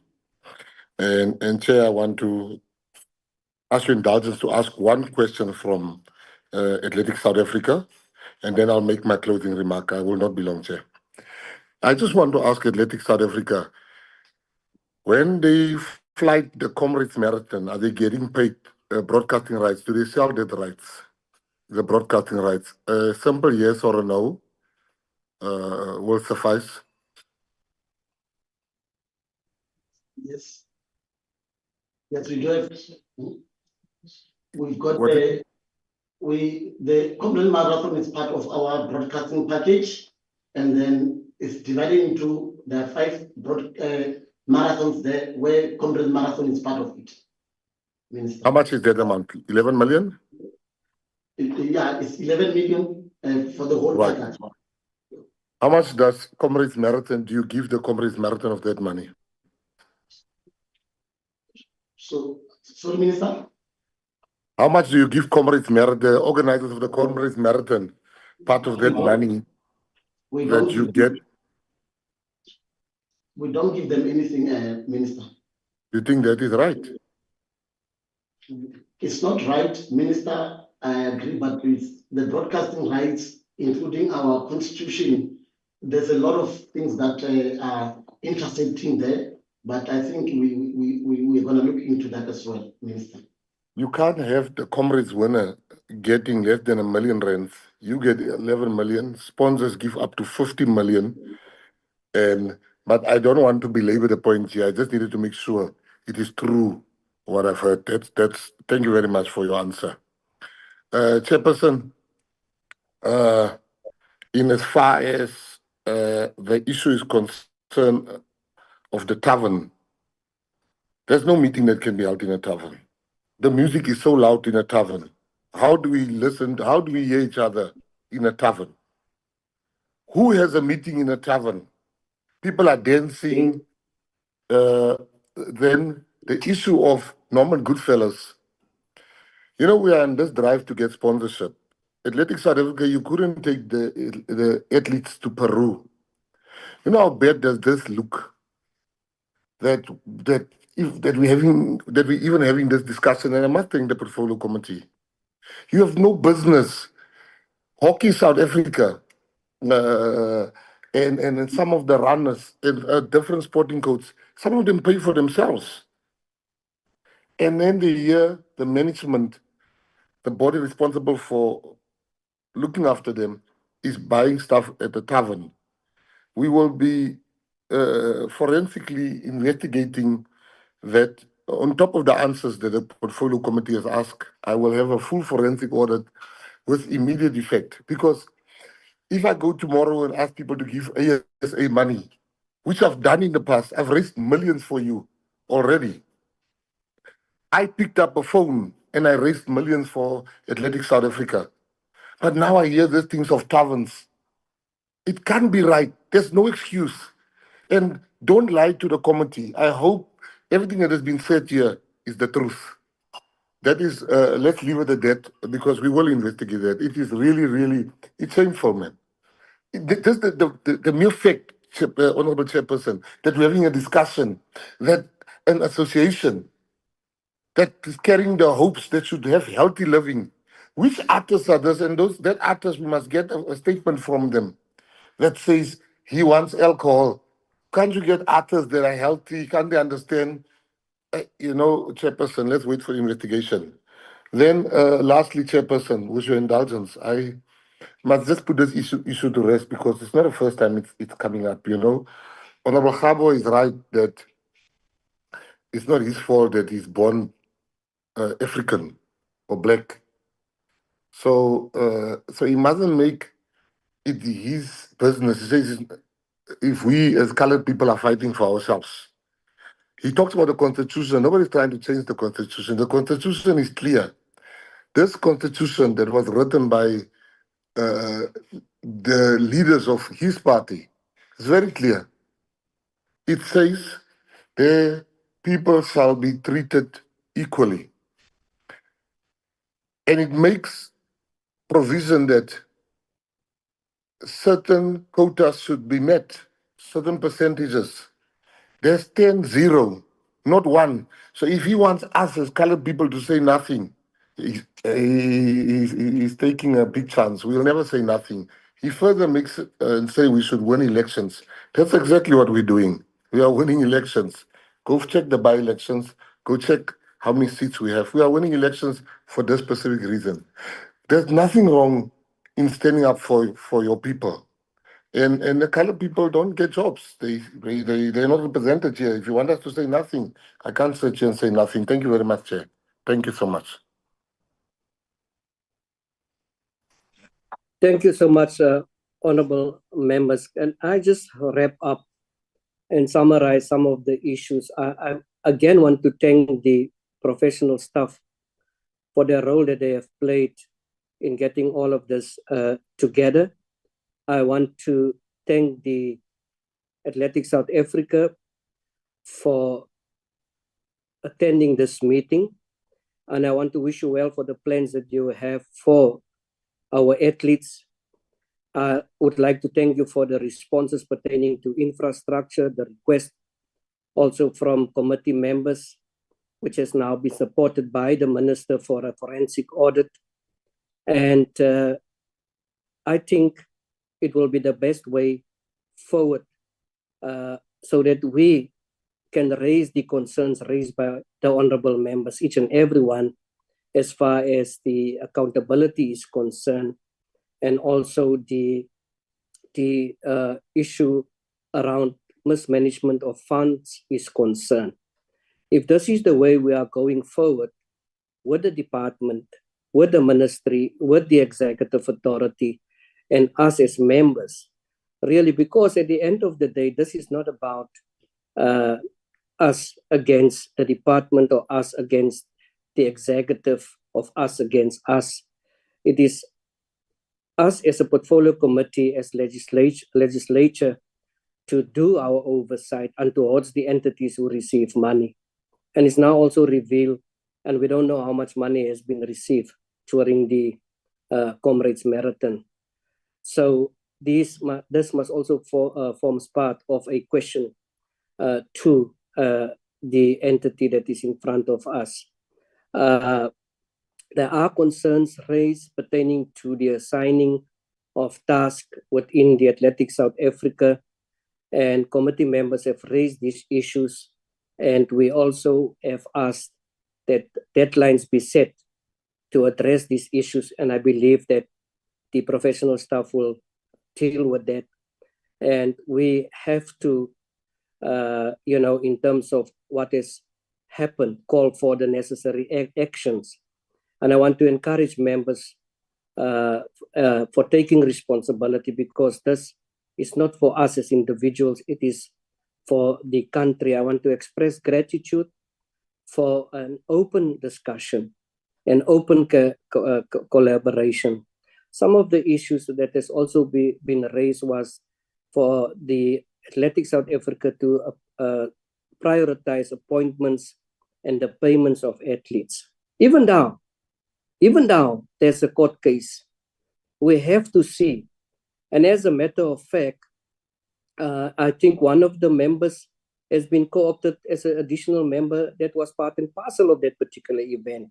So this is the things that makes us as committee members, as South Africans, it really makes us worried, and it is of concern amongst us. So there must be priority when it comes to the appointments of various respective positions. There must be policies, and maybe the Athletics South Africa must also send to us that policies pertaining to payments of the credit cards, and also when it comes to the governance thereof and the management functions. That must be approved by a body, and members perhaps did not even ask of these things that happen, whether there's decisions where the minutes are. We have to do this. And again, it is about the athletes, it's about development, and it's also about a target and also a price that we have to set very high. There was a very serious issue raised when Honorable Daniels spoke about the issue of high performance center. And maybe I should also, it should also ring a bell with SASCO, because I know on other sporting codes there are high performance centers, and maybe if there is synergy, and it's good that these things comes up, there must be synergy between SASCO and Athletics South Africa to see to what extent perhaps Swimming South Africa can assist where these things or other high performance centers can be used. There are still, under construction as we speak, Franz Hoek and others. So there is a need to have some sort of provincial performance, high performance centers for Athletics South Africa. And we as members cannot be quiet. We cannot keep quiet when there is so much potential in South Africa. If you look what's happening, we don't know what is happening, but South Africa has really, stepped up to the plate when it comes to any kind of any competition. Mr. Hendricks, I think I'm going to give you an opportunity for 1 minute, and then I will finally close. Thank you, Chair, and thank you to the members of the Portfolio Committee as well as the Minister. I've heard all the things that have taken place, and I've taken cognizance of it. The high performance centers that we can and definitely must be part of the Project 350. There are about 6 already established around the country. Then none exists in Mpumalanga, Limpopo. Northern Cape, we're still working with that university to get one going. So there we can definitely get involved. I think the key to further development, Chair, is the review of the National Sports and Recreation Plan, so the Minister's Project 45, 90 and 120. And we'll be working with all the partners, including yourself, to make sure that that happens. We'll look into the HR policies of Athletics South Africa with regards to the advertisement for the permanent CEO. And we will chat with the department about how we can further assist Athletics South Africa to enhance and improve their governance processes. Thank you. Thank you, Mr. Hendricks. Honorable members, by prioritizing these areas, the organization can support athletes, it can support their success, it can ensure the financial accountability and maintain effective governance and management as far as every single structure is concerned. It is now my pleasure to adjourn this meeting, and I declare this meeting closed. Thank you, and thank you for your participation. Thank you. Chair.